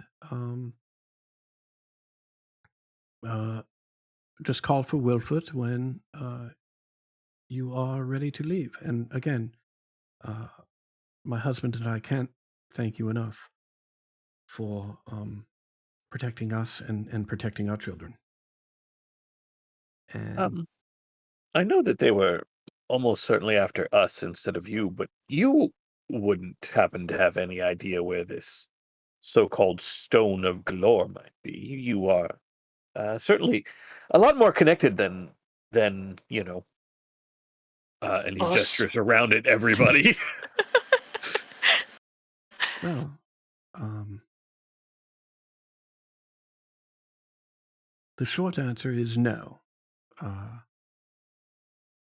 I do not know where the stone is, and I'm confident I can speak for my husband that he does not know where the stone is. The longer answer is, well, we believe it exists, and we believe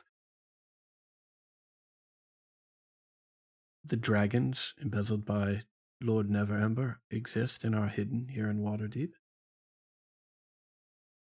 And we believe his son Rainier is the best chance at finding that stone.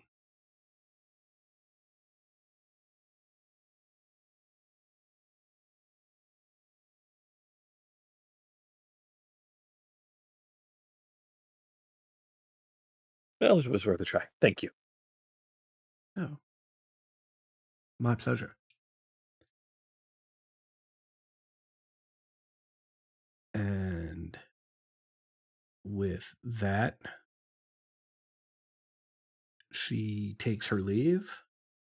And with that, I think we will take our 15-minute break.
here you are. You find yourselves in the Castellanter's private library in the reading room off to the west.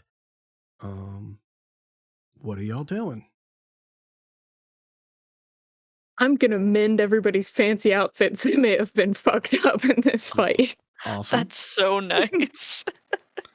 I'm just like awkwardly like putting my hand on people like, you want your you want that fit? Hang on. Here. Just mending everybody.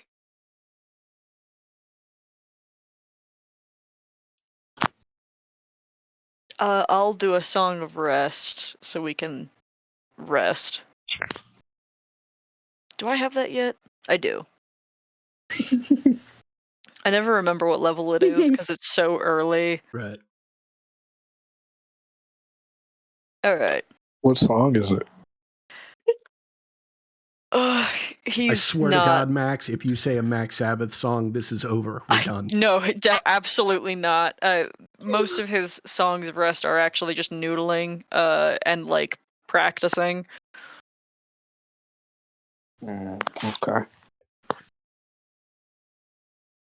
I mean, mine Ed Sheeran songs when I. I will use my arcane recovery and recover a second level slot as well. I'm feeling. Can I go get my dagger? Sure, you want to wander out there and go grab your dagger? You're scaring me.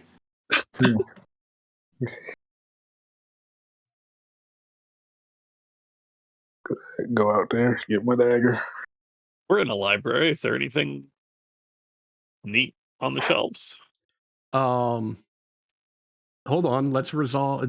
There is, and we'll get to that in a second. Let's resolve Kaz getting his dagger. As you are out there, Kaz, you see a couple things of interest. You're able to grab your dagger, and quite frankly, if you'd like any scimitars or short bows or short swords or war picks, there are a couple of each of those lying around that no one seems to care about. Things of note with your, let me just double check. You've got a pretty high passive, don't you? Yeah. Yeah. You do. Right. A couple things of interest. The Kenku that, well, one, neither Amalia or Victoria are anywhere to be seen out here. Two, the Kenku that Nim was talking to has its throat slit. It's dead.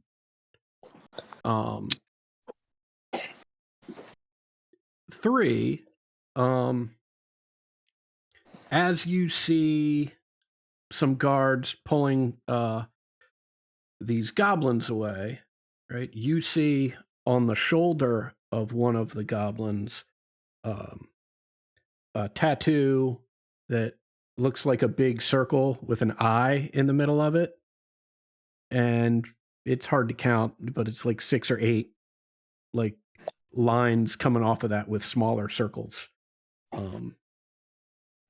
at the edge of each one of those. Also, on one of the acolytes that's being dragged away, the back, it's being dragged away by the by his legs, and he's lying face down, and his cloak has been sort of pulled up, and you can see on his back there's a giant scar of the triangles that are a little further up in the Roll20 chat. Okay.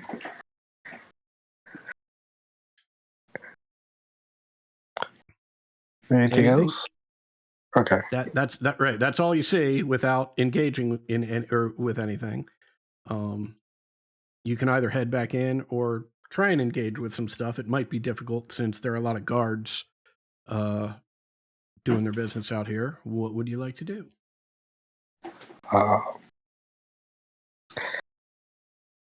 As of right now, I think I'm going to head back in. I All right, I think I clocked a good amount of things without even trying. So I'm just gonna Okay, great. not push my luck. Yeah, head on back in. Okay, Corsonis. Things of note in the library. It's there. There's nothing that like leaps out at you as, oh, I absolutely have to get eyes on this. But in general, all of these walls have these beautiful bookshelves. They're all of them except for the shelves on this wall are filled floor to ceiling with books, and a lot of like leather bound tomes, and clearly like well kept, and you imagine valuable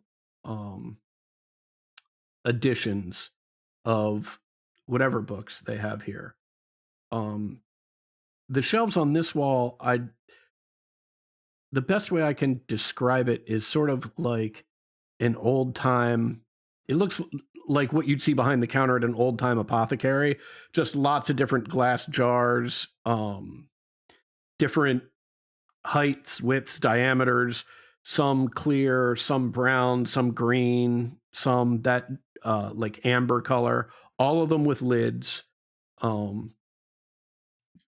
Floor to ceiling line the shelves on this entire wall. And here is sort of a more private reading room. There's a couple chairs, a little table with a journal sitting on it. Both of the chairs are positioned so that you can look out into the garden and presumably watch the ravens, and when they're around, the butterflies.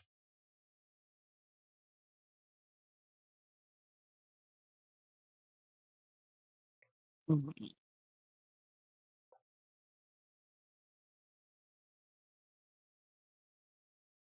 Hmm. Can I identify any of the things in these jars? Like, are we talking alchemical reagents? Are we talking like Um, things in formaldehyde? Interestingly enough,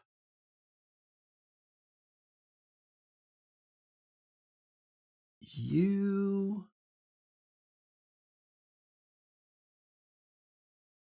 don't see anything solid in any of these jars. They look almost like,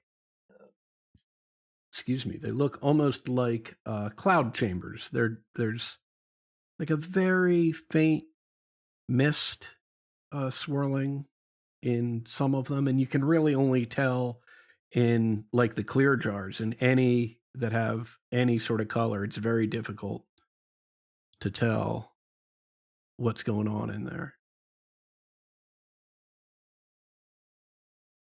Oh boy.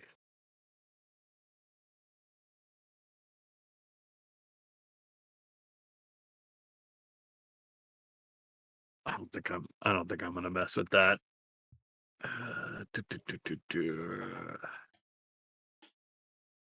Yeah, you know what? I got a first level spell slot back earlier. I'll cast Detect Magic. The whole wall lights up. Oh boy. Well, I mean, it's this shouldn't be unexpected. This is a very wealthy family, but this entire thing here is magic. If I just start trying to pick up jars, Oh yeah, I mean, they're not attached. They're not locked behind anything. okay, I was hoping my hand would pass right through them. As you get closer, you can see like along the bottom of the jar that you pick up, there's a little label. It says Wolfarg and the Crystal Shard.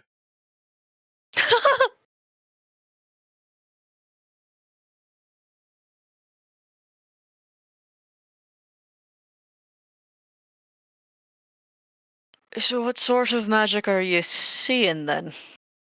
Very good question. 'Cause, I mean, it could be sort of anything, transmutive and just be something captured. I think we only need to be afraid if it's necromancy, right? We're going to call this illusion magic across the board. Okay. That's sort of what I was hoping, hoping for. Mostly illusionary magic. I there you expect go. that. Yeah, nothing. Not a big deal, but still.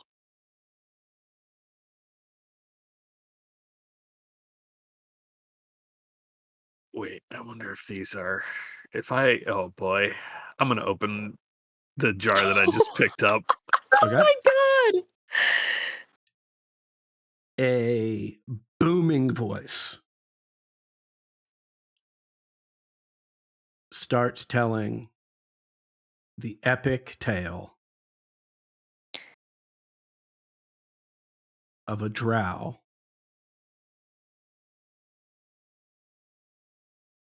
and his spiritual pet panther as they make a life for themselves in Icewind Dale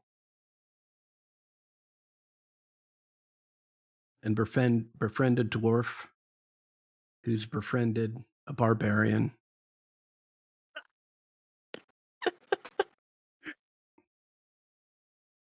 Sounds cracked. I suppose it's entertainment of a sort, but Cheap. the writing seems a little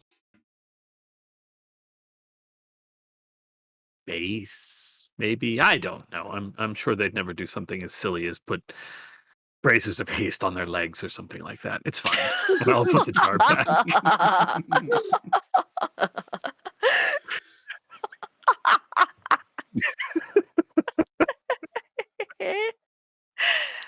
Fantastic. Yeah, so as soon as you put the lid on it, it stops, and yeah, you're free to put it back on its place on the shelf. Story bottles. It's a good idea. Do you think they pick up wherever you left them off? I will pick the jar back up and take the lid off. A booming voice rings out and begins to tell the tale of a drow and his Put the spiritual lid back pet on. panther? It would seem not. What? Okay, never mind. I'm no longer impressed.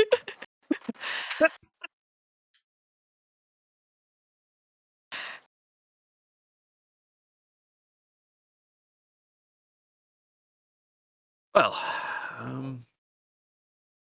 we have. I mean, we could theoretically say that we've finished resting and then we've gone to find our host. And if we just happen to find things along the way that are of use. Sorry, Force Grey, are you suggesting we rob our debtors? No, whoa, hold on. No, absolutely not. I said nothing about robbing anyone. I just meant look around. Right, I'm not you know. entirely convinced that. I mean, if those people were after us, why would they attack when we were at one of the wealthiest noble houses in all of Waterdeep? That just seems like a plan destined for failure to me. True, Now, but I would I also would mean- assume most likely if you were going to attack someone, it should be somewhere where they're most likely going to be unarmed. Okay, but why not get us in? Okay, I'm going to say our sleep, and I realize how ridiculous that sounds for some of Right. you. But Stone is. I literally. Too soon. I think A good amount of us in- don't sleep, actually. well, yes, I'm pretty true. sure but it's pretty I mean, much Exidia who sleeps normal. my sleep Yeah. is perfecly Yeah. normal. She just is out currently.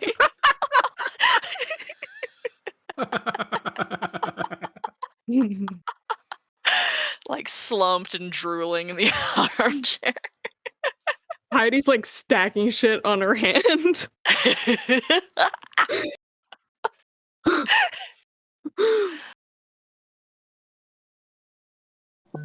Okay, but we are supposed to be looking for their servant who is likely nearby, and again, I don't think snooping in anyone's house, much less our debtors, is really going to help us at all. It's just going to cause us more trouble, and we're already in a shitload. I suppose. I'm all for Snoopy. I just don't want to go to jail because there are Zentarum and Xanathar's guild members in jail, okay? We're like, it's not a better and safer place.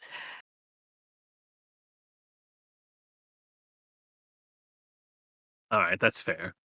That's all fair. Yes.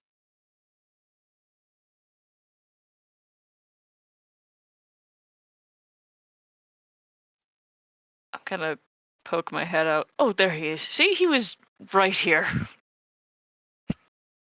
How That's did you the- enjoy the story, sir? Drab. Main character didn't have enough personality. Well, if you would like, I could arrange with Sir and Madam to have the jar sent to you, along with the bookmark password. Oh, hey, did you hear that? They're actually a neat trick. But no, I am genuinely not interested, but I appreciate it. Wonderful. Would you and your friends require more rest, or would you like to be on your way? Piety, can you wake Exidia? I almost have 8. Come on, just one second. Hang on. Okay. And I'll continue stacking shit on her for another second, and then it all falls and just Can you- all right, what- can you- Exidia. Can you make me a dexterity check, please? Stack and shit. I'm not great at this. You have pulled the wrong block, and your tower has come tumbling down. And as such, there is no need to wake Exidia because the crashing of random objects on the floor has brought Exidia back into the world of the conscious.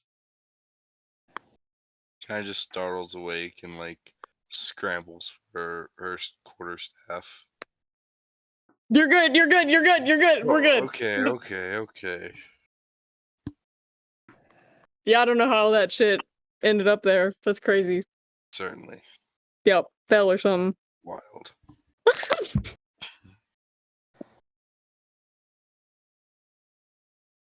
Okay, we can go now. All right, wonderful.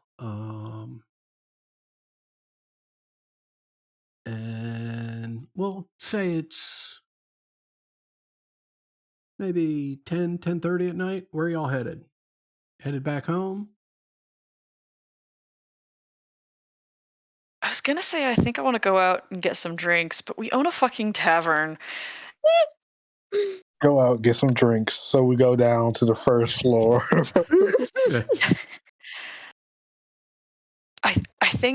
I think I'm just gonna suggest that we don't go home yet. We still got a significant amount of the evening left, and we had no expectation for how that dinner was gonna go, and it was still weird and uncomfortable. So why not go do something more fun? We could invite an old friend with us. Does anyone know? So where- afraid about what you're gonna say.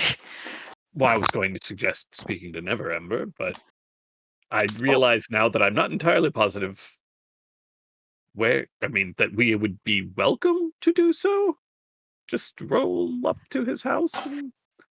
It's also 10 p.m.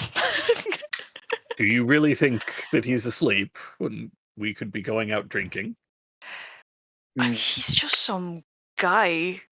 Like we were talking about, some people actually sleep. He was kidnapped from a bar. No, I know. I'm just saying he might be asleep.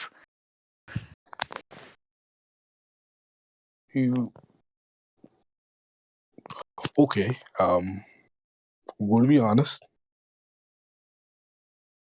I want to go home. Just got brutally fucking attacked at this dinner. I want to go trans for a couple of hours. Yes. We were all there. Yes, you Oh, I'm sorry. got beat in the face significantly more than the rest of us, but I think that just means you sort of need to just get better with your sword. I still got hit before that. I mean, I think it's just. Listen. It just looked like it hurt a lot. It fucking did. I had nails. It felt very preventable, is what I'm saying. I'm sorry. I thought about, the two fucking kids there. That was my first thought. I just didn't know they can fucking teleport, that their parents will pull that one out of their back pocket. all the more reason I'm confused why they attacked. It doesn't matter. It's done. It's done. I thought they were coming to kidnap the kids. That's what I thought. No. I get what you mean. I'm just our hosts seem like they are very, very, very powerful. It makes it more surprising that our assailants would choose to attack us there. Assailants with the mark of two houses. It's just, or not houses, but gangs. Are they called gangs here? They're probably called gangs here. What were they called where you came from? We don't have these problems in Lork. Are you kidding me? I don't know. The biggest problem we have is the guilds getting at each other's throats. What is these rapscallions called here?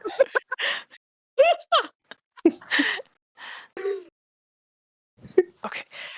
I just think it might be a little bit late to invite Neverember, and I think that given the situation where, again, they're after us for something that he supposedly has, and we certainly don't have,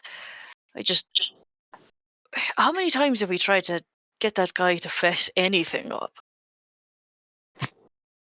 All right, fair point. He's had plenty of opportunity to enlighten us, and has either neglected to or has been completely incapable every time, so...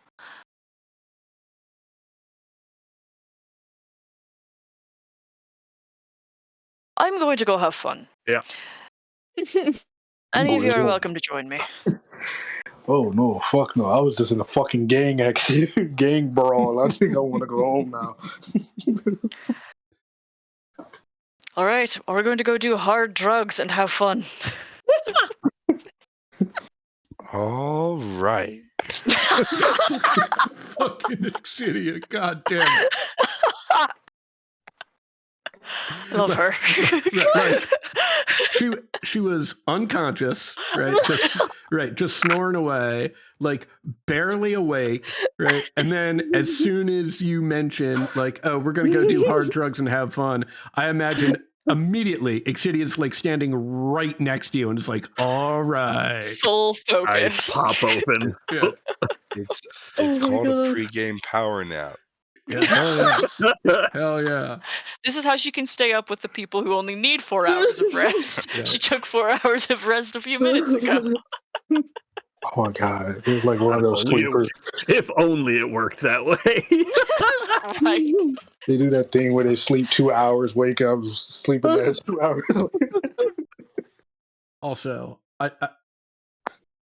there was a moment, Ted, while you were talking, where I just wished this was a much grander scale of a campaign, because as you were talking about not having those problems back in Lork, I was like, oh yeah, let's jump cut to Lork and see what's going on over there right about now. See how that's working out for everybody.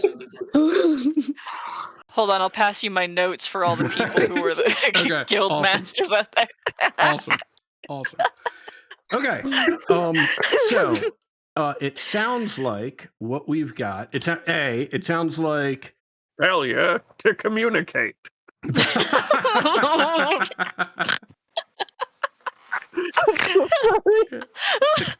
It sounds like what we've got here is I think everybody's leaving. Is anybody trying to stick around and get more rest in? Like at the Castle of Tears? I am not about to try to long rest at the castle. No, God, Okay. no, fuck no. Right, fantastic. It sounds like Nim and Exidia plan on blowing off some steam out on the town. Kaz plans on heading back, trancing to try and recover from a pretty brutal fight. Have I got that right for those three individuals so far? Yeah. I think I'm going to do something before I trance. Okay, but you're not going with Nim and Exidia. You are going back. No. Okay, got it. Corsonis and Piety, what are you two up to? Team party. Let's go. Okay. Yeah. I was about to say, Corsona just looks at Piety like, what's going on? We look at each other and Patty's like, I mean, Okay, great. I'm still awake, so let's fucking go. Great. Let's do the following then. We'll have you all heading west, so that would be back towards Troll Skull Alley. And along the way, there are going to be plenty of opportunities for taverns and restaurants and music halls and dance halls and all of that sort of stuff.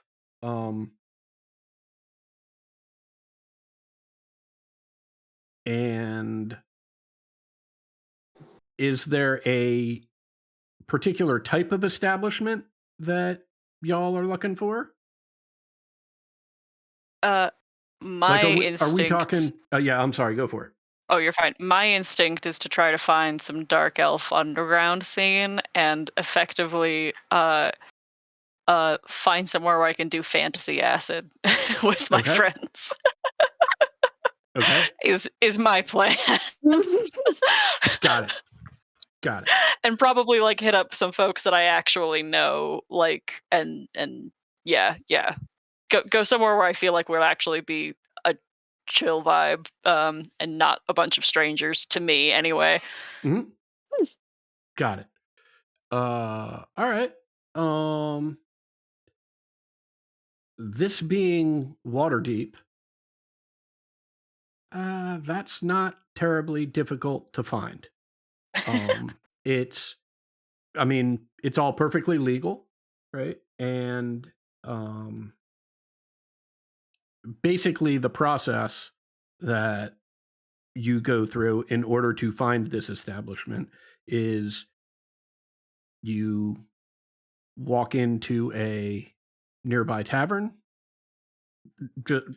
just random tavern, explain exactly what you're looking for. The barkeep is like, yeah, we're a family joint, so we don't really know much about that. But like a block and a half up, there's a little alley. Turn in there on the left. There's a dive bar called the Rat's Claw, and God fucking damn it, Adam. Sorry, continue. You're welcome. And they'll anybody in there will be able to recommend the place. I'd talk to Jim. He's probably the friendliest.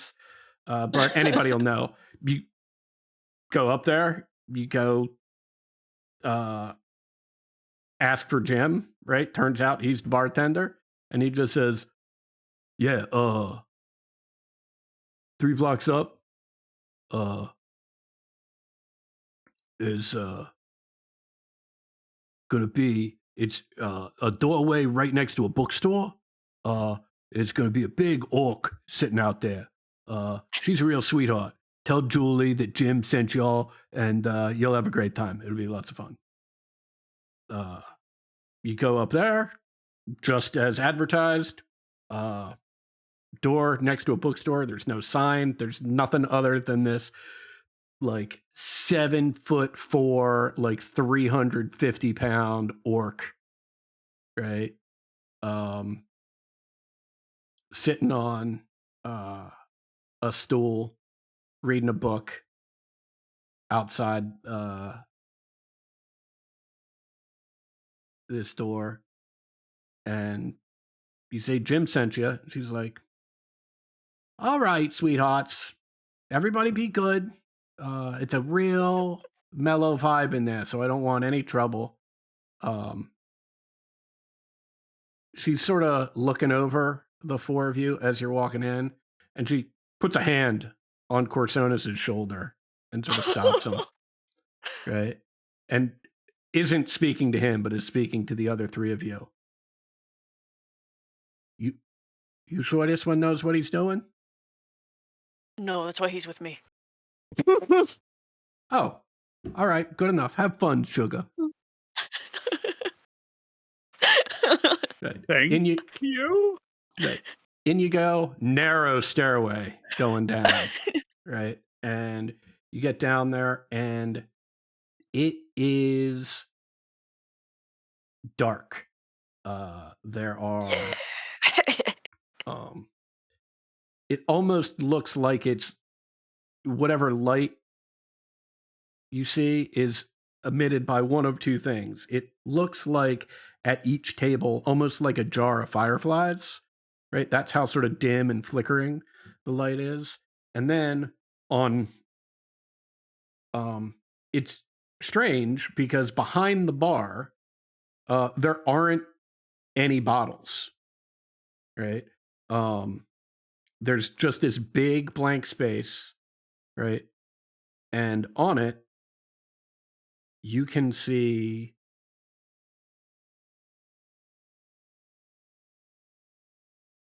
images, butterflies morphing into hummingbirds, morphing into owls, landing on tree branches and morphing into cats, right? And over top of that and interweaved with that, there are just sort of almost Jackson Pollock like sprays of various colors, but all of them appear muted because of how dark it is down here. And you realize that people that are seated at the bar are just using whatever illusory magic they have to cast things on this back wall, either for their own enjoyment or for the patrons. And it's not crowded. It's easy enough to find a table, but there are plenty of people here as well. And so, with no room at the bar, you head over to a table, and we will leave you there as we check in with Kaz, who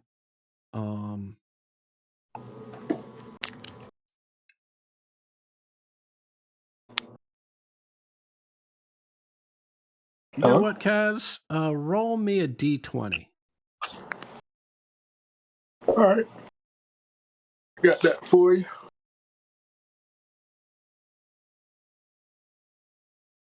Just roll a quick D20 for you. 15. All right.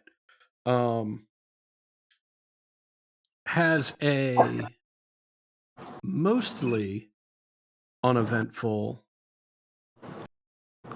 walk back home. You're maybe about 4 blocks from Troll Skull Alley when a halfling bumps into you, says, sorry, mister, I just been out drinking a little too much, and starts to stagger off. And you catch him by the arm.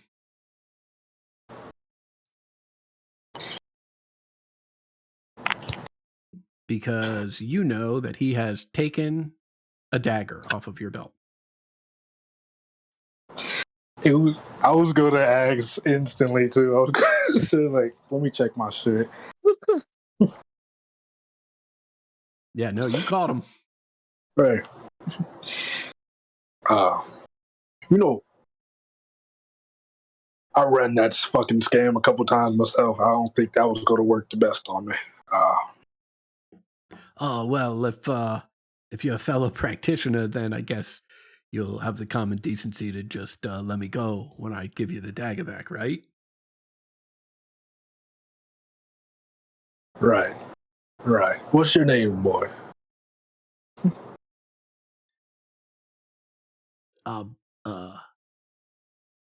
Well, you might have heard of me.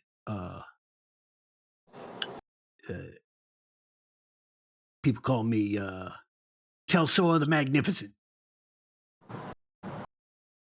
I need an insight check. Did he make that up himself, or is that like really a name that people call him? Give me an insight check. Oh my god.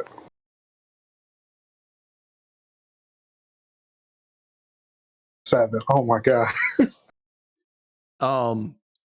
It sounds suspect, but who the hell knows? Oh yeah. Oh, pretty magnificent. Hey.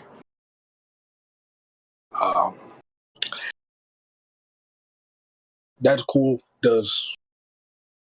Don't do that again to me. Thank you. Give my fucking dagger back.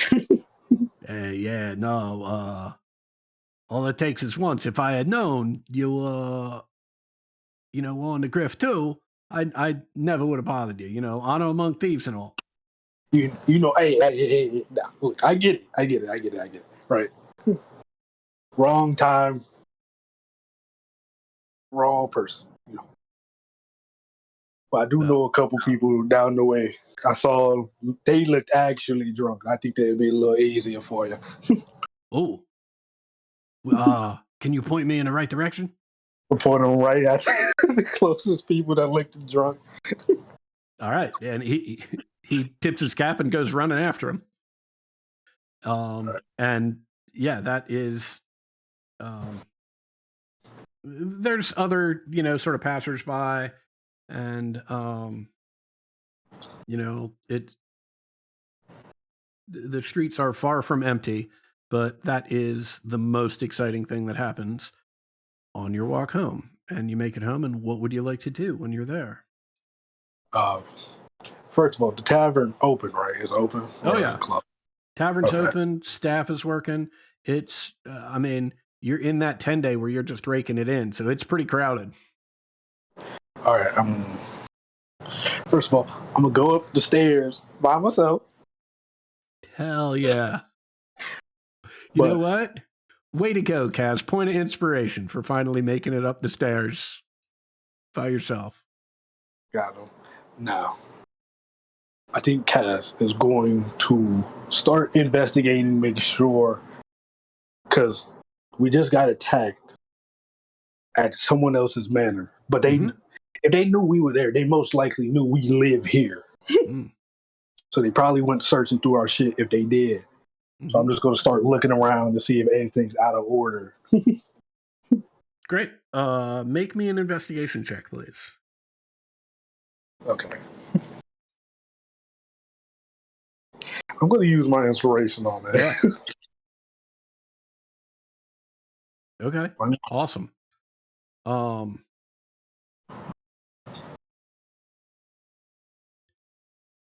yeah, you're looking around and no, everything seems to be in place. The one thing that you notice is that the exterior door, let me actually move you here. Hold on a second.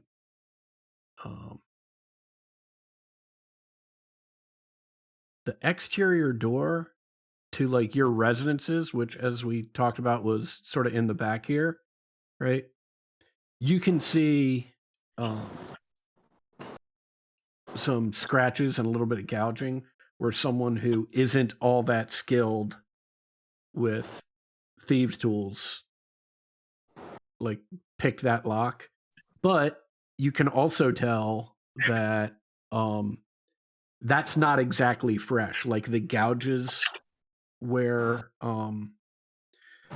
the tools that the tools left have already started to weather over. It's not like it happened, in the past day or two.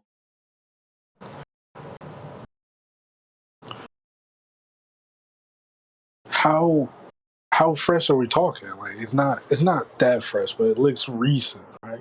It looks relatively recent, and with a 21, I can say you do remember an intruder in the house.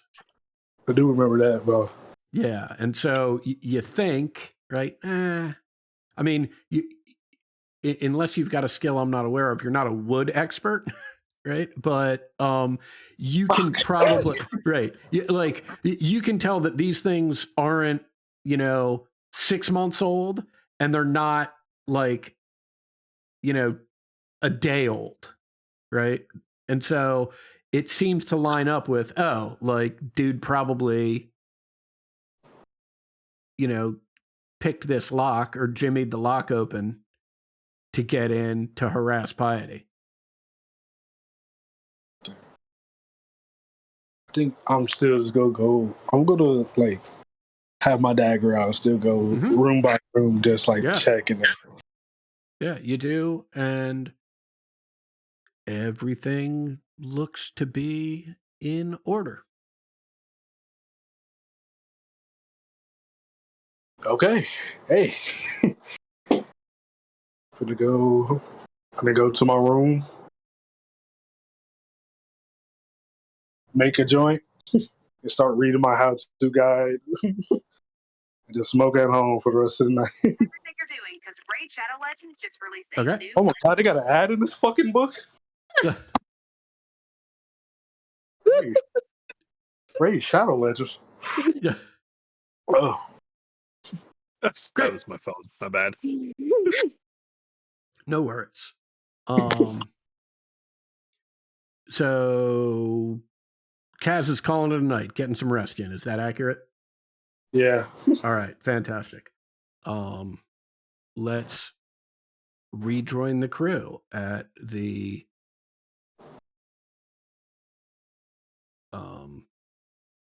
acid den with no name.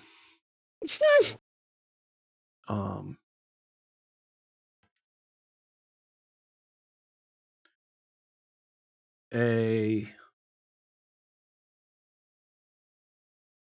thin, relatively short, elven gentleman comes over your table.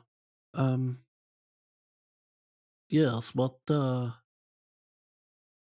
may I get for all of you? Show of hands, first timers. Kind of points his finger around the table.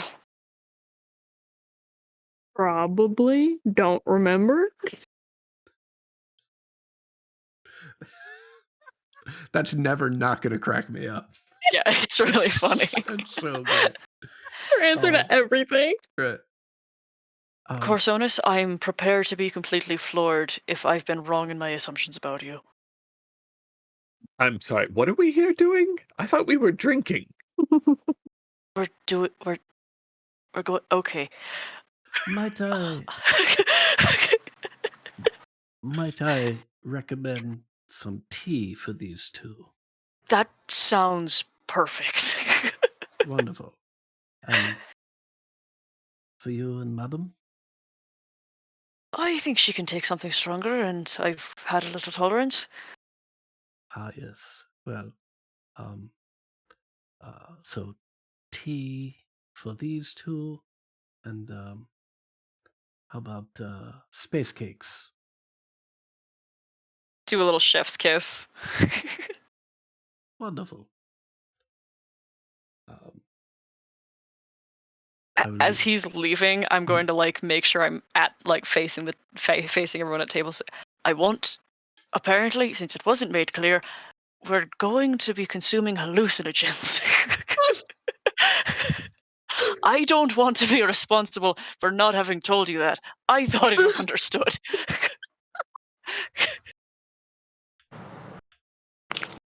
All right. Well, sure, let's do this. Why not? I mean, you're already here. Get back out now. I could pretend I was going to be your chaperone, but maybe after this you will all finally believe that Force Grey is not cops.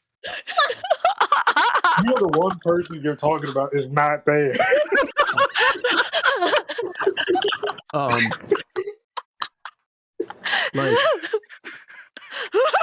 Like 3 tables over, right? A gentleman stands up, is a little wobbly, right? And he turns to face your table, but can't quite get it lined up properly, right?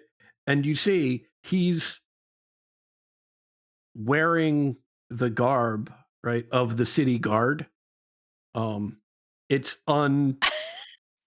like his jacket is unbuttoned, and it looks like he's trying to point to you, but it's sort of above you. Like he's close, but he's not quite right. It's like his alignment is off, right? And he just says, yeah,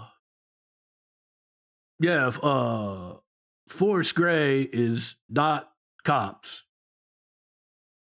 We're the cops. And he reaches back behind him and downs a glass of tea and sits back down. It's all good, legal. Cared for here. We're all good. And with that, your waiter returns. There is a very plain cast iron pot of tea, which he pours into 2 clay cups that have small mushroom caps, like 3 or 4 in the bottom of them. And he fills each glass with a very, very pale greenish brown liquid. And he shakes his finger at you, Corsonis and Piety. Says, "No eating the caps, please." And in front I can of apparently promise nothing. Oh, then you will have a wonderful evening. And in front of Uixidia and Unim are placed 2 crepes. Little bits of fruit in there, powdered sugar and all. Fucking rules. Enjoy. The second he leaves, I look at Corsonis and go, so we're like definitely eating the caps, right? I Like, would for sure. strongly discourage. You can't just tell me to not do something. That just makes me want to. It's why I'm discouraging. That's still kind of like, it kind of I mean, they told me not to go to the Sea Maidens Fair the other day. You know what? The only thing on my mind has been next time I'm going to the fucking Sea Maidens Fair. We got.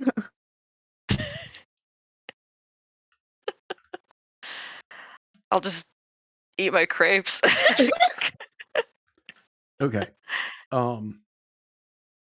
Is there anything that y'all would like to get up to in the 45 minutes ish that you've got before this starts kicking in? Corsonis, Nothing. given that it is his first time, is almost certainly spending the entire time leading up to this going, I don't feel anything. Has it kicked in yet? Okay. Absolutely a point of inspiration for that spot on first timer move. Love it. Take another dose, you'll be fine. Nah, I you think better eat the caps. Oh no. Just doing some minor illusions, like kind of like how people are on the walls, just like on the tabletop. Mhm. Just kind of like waiting to feel my own kick, Mhm. but vibing. Okay. Excellent. Yeah, I mean, it goes on long enough that certainly Piety and Corsonis, but even Nim and Exidia, right, are starting to question, like, well, when the fuck is this going to kick in? Like, what's going on here? Right. But at about the 45-minute mark, Nim and Exidia, you feel a sensation that you recognize pretty readily. Piety and, well, Corsonis, you definitely don't. Piety, I'll leave it up to you whether or not this rings a memory in you. That can be your call. But essentially, you start to feel the very beginnings of synesthesia, which is experiencing experiences senses differently, right? So for example, things that you'd normally see would normally stimulate your sight might stimulate sounds. Things that you would normally taste might give you a physical sensation, right? And so things just get very weird. Just out of curiosity, at about, let's say we're an hour in, Piety and Corsonis, mushroom caps or no? Are we Yeah. eating those or are we leaving them? Have to. Okay, gotcha. How Pity's how stubborn. bad is he feeling this by now? An hour in and it's not bad. An hour in and probably the two biggest sort of consistent things you're feeling, right, are it sort of feels like the room is breathing, right? It sort of feels like the room is like a giant lung and you can sort of feel it expand and contract ever so slightly. And if you listen real close, you actually think you can hear the room inhaling and exhaling. But it's not, that's all very mild, right? And then the second thing is you keep thinking you see something out of the corner of your eye, but when you turn, there's just nothing there. And that's about all you got at an hour in.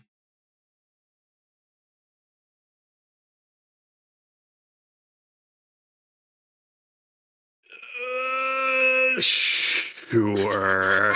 Let's do the thing. All right. I mean, Piety's doing it. I can't not do it. Fantastic. Yeah, come on, it'll be great. Yeah. Right. That has never led anyone down the road of ruin. You're totally fine. Peer pressuring the wizard. Great. Okay. Yeah. So Nim and Exidia, this is a roller coaster you are quite comfortable with. Um, Corsonis, absolutely not. Piety, Hmm. what do you think? Is this triggering anything in you? I'm gonna roll a d4, and Love on an odd, she doesn't remember. On an even, she does remember. Great. Love it. Even does. Yeah. Okay. So this is like it's weird because it's not triggering. It's not like it's triggering specific memories. You don't remember any additional facts of your old life when you were Alita. You don't. That name doesn't have any additional meaning to you, right? But like the different rhythms that your body has fallen into, they feel really comfortable to you. So you feel safe to surmise that, oh, like I must have done this before and not once. Like you don't build these sort of pathways where, it feels like you're walking down, um, a well-worn path that you've traveled dozens, if not hundreds of times before. So yeah, you're feeling great. Corsonis, you are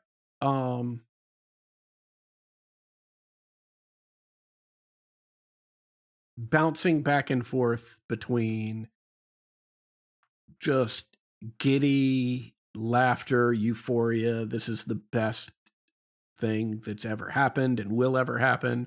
Why have I waited so long? This is fantastic, right? And sheer panic that it will never end and this is now your life. Every time I see that like sweating shake begin to kind of happen, I just start very gently petting his head.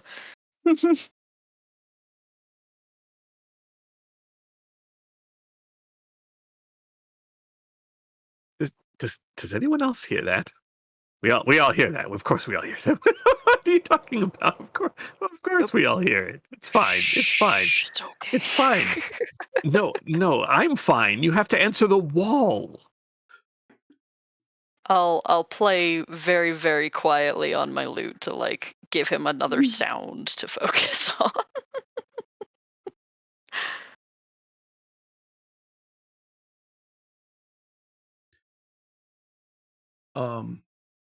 The waiter, hearing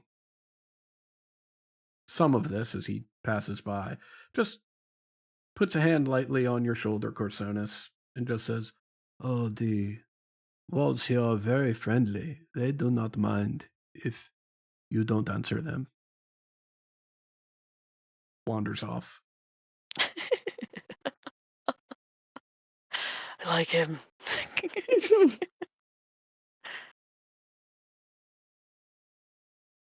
It's about 5 or 10 minutes later, the waiter comes back carrying a crate, a small crate. On top of it is a tray, and on the tray there's 4 glasses of water. Puts those down on the table. Then puts the tray on the bottom of the crate, reaches into the crate, and just sort of dumps it out on the table. And it's like maybe 8 in total, but it's just oranges and grapefruits.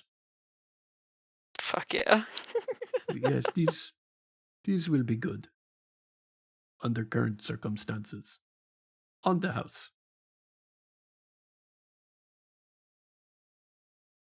Bless you.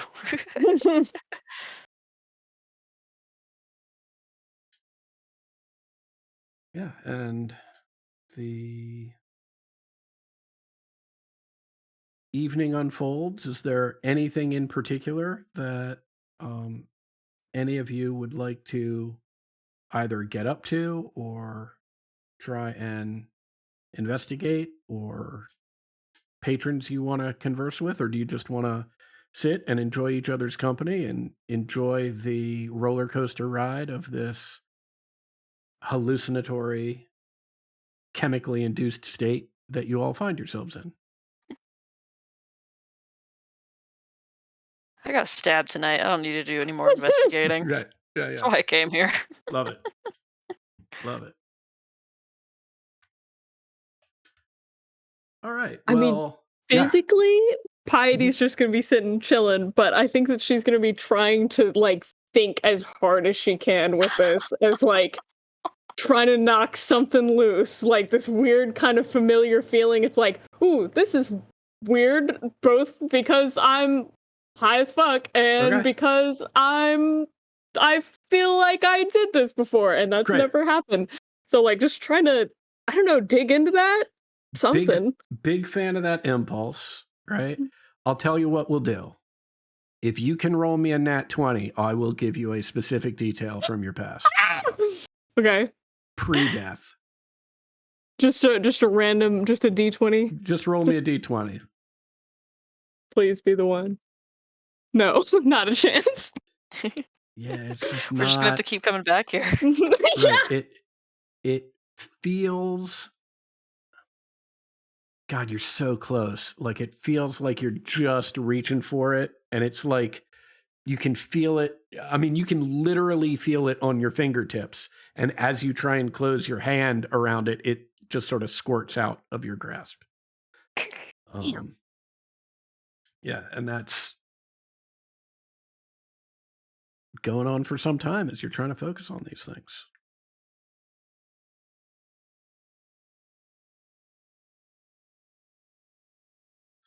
Anything else while we're down here?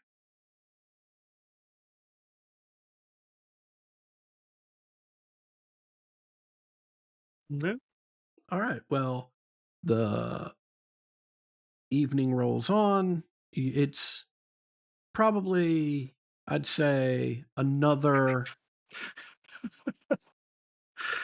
I thought of it too late. At some point, while he is still experiencing the sensation of hearing the walls of the building, he's going to just ask the wall if it knows where the Stone of Galore is.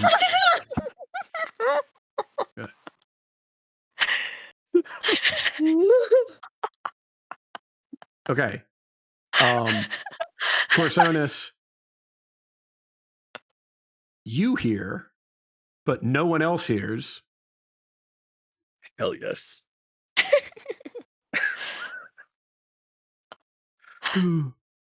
Why you asking me, boss?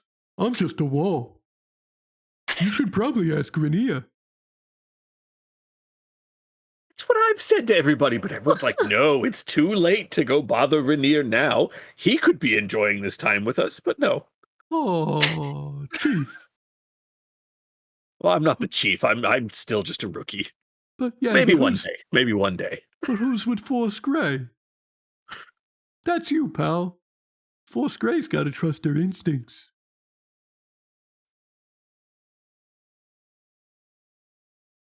All right. Well, the walls say I need to go speak to Neverember now. So No. I grab you by the cloak and push you back into the chair. No, Nick, Nim. Why can I hear my own tongue? That's bizarre.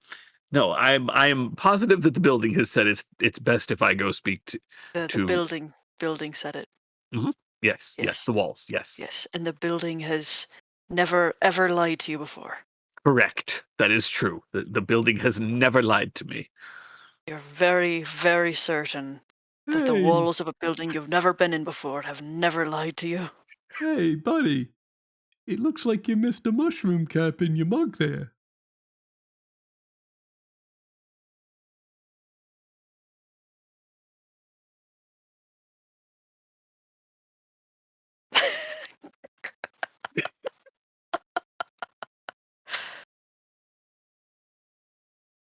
Yes. Well, the mushroom cap can wait until I've spoken to Neverember. I mean, now the mushroom cap is telling me to eat it, so it's probably best that I do that first.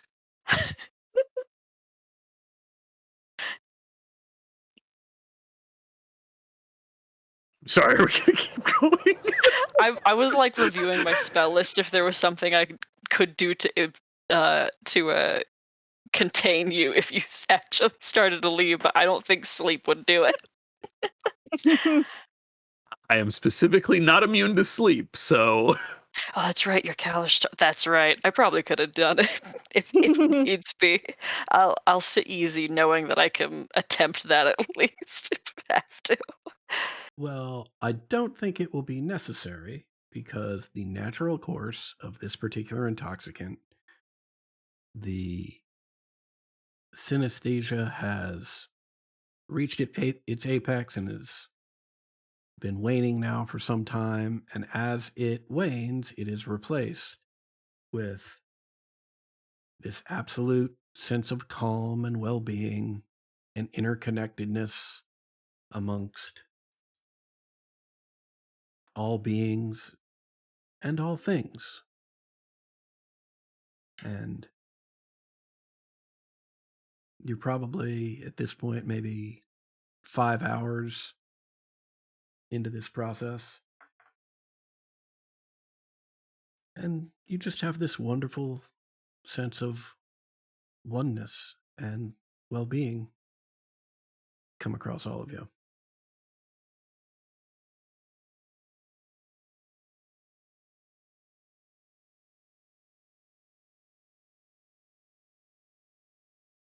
We're at about 2 o'clock in the morning at this point.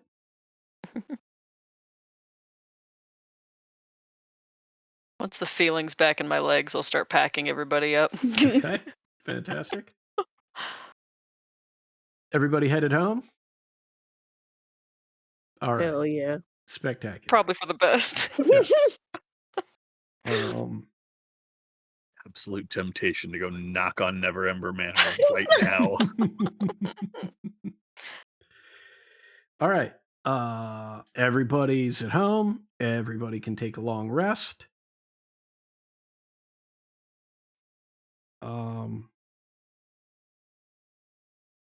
And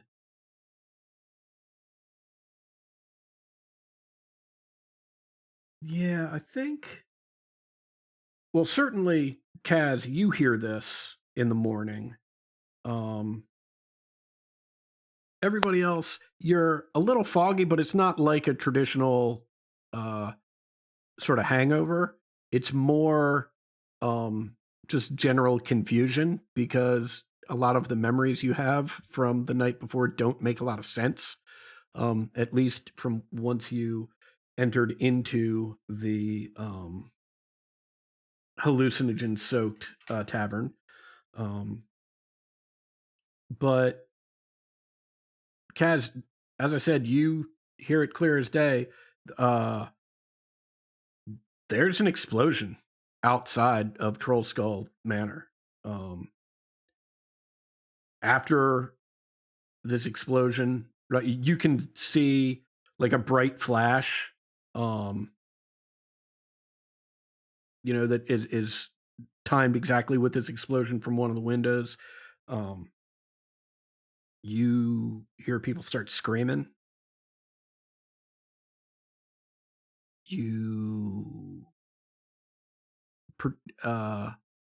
It's probably just Kaz and Exidia at this point have the passive perception that you can even smell it a little bit. Everybody tell me what's your reaction to this. Let's start Nim, let's start with you. He actually got up kind of early today with the intention of actually doing something in the morning, which is highly atypical. And so he's like downstairs getting something to eat before leaving, still trying to like shake off some of that wooziness when that happens. So I think the first thing is to run to the front door and see if he could spot it from the threshold. Great. So you've run out of the main tavern through the front doors and are looking out of the front doors of Troll Skull Manor. Great. Piety, what are you doing? Oh God. So we hear the explosion for sure. Yeah. Okay. which direction, like on this map, would that have come from? Like which side, vaguely? You're hearing it out over in this direction somewhere. Gotcha. I'm sorry, Probably I did just- not see the ping. Is that northwest, southeast? If you were to walk out the front door, right, you're hearing it sort of a little bit to the south and a little bit to the west of your front door. Okay. I'll probably try and poke my head out a window if there's a window on that side, and just try and get eyes on whatever the fuck's going on. Okay. Corsonus. I do not have a window on that side, so I will run over to Piety's room where there is a window. Okay. Fantastic. And Kaz. It's the building speaking to us again. Don't think so. I think Cass go like full on nosy and start running towards it. Okay. Great.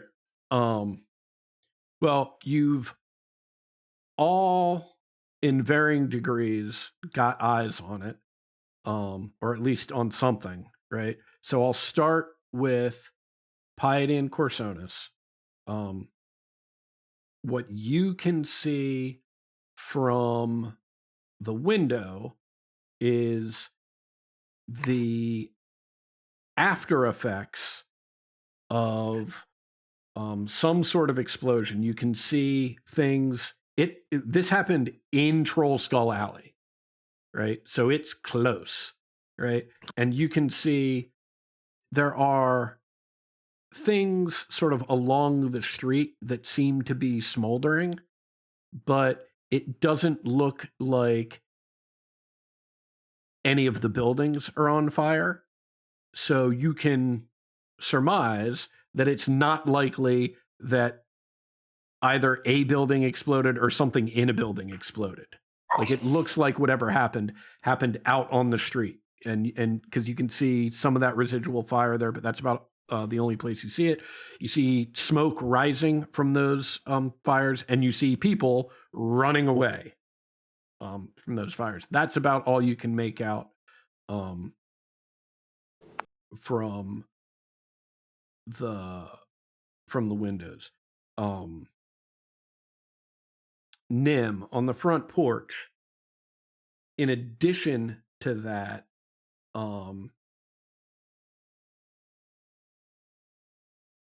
you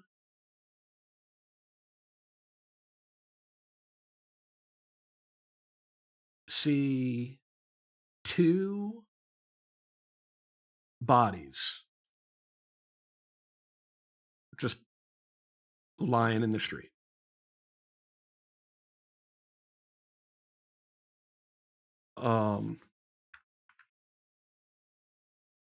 Beyond that,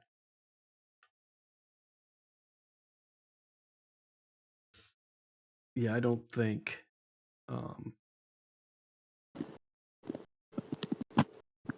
I think that's about it. In additional stuff that you see.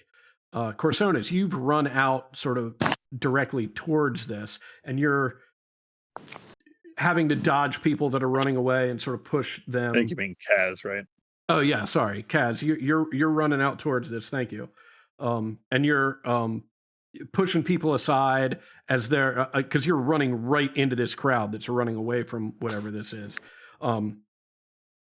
You clock a elderly woman who is lying face down on the ground. As you run a little closer, you see two more humans, males, that are bent in ways that human bodies are not designed to be bent in. As you sort of squint and look out along the rest of the scene,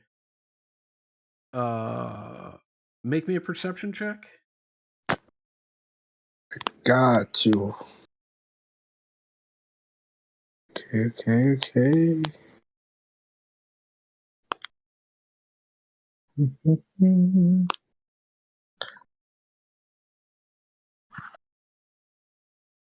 $27. Nice. Yeah, you eagle-eyed, right? And can get low enough that you can concentrate without the smoke burning your eyes too much. You clock exactly 8 more bodies, right? In addition to the 3 that you've already seen, that you're pretty sure have fallen victim to whatever this explosion is. And we will pick up at that point in 2 weeks. Okay.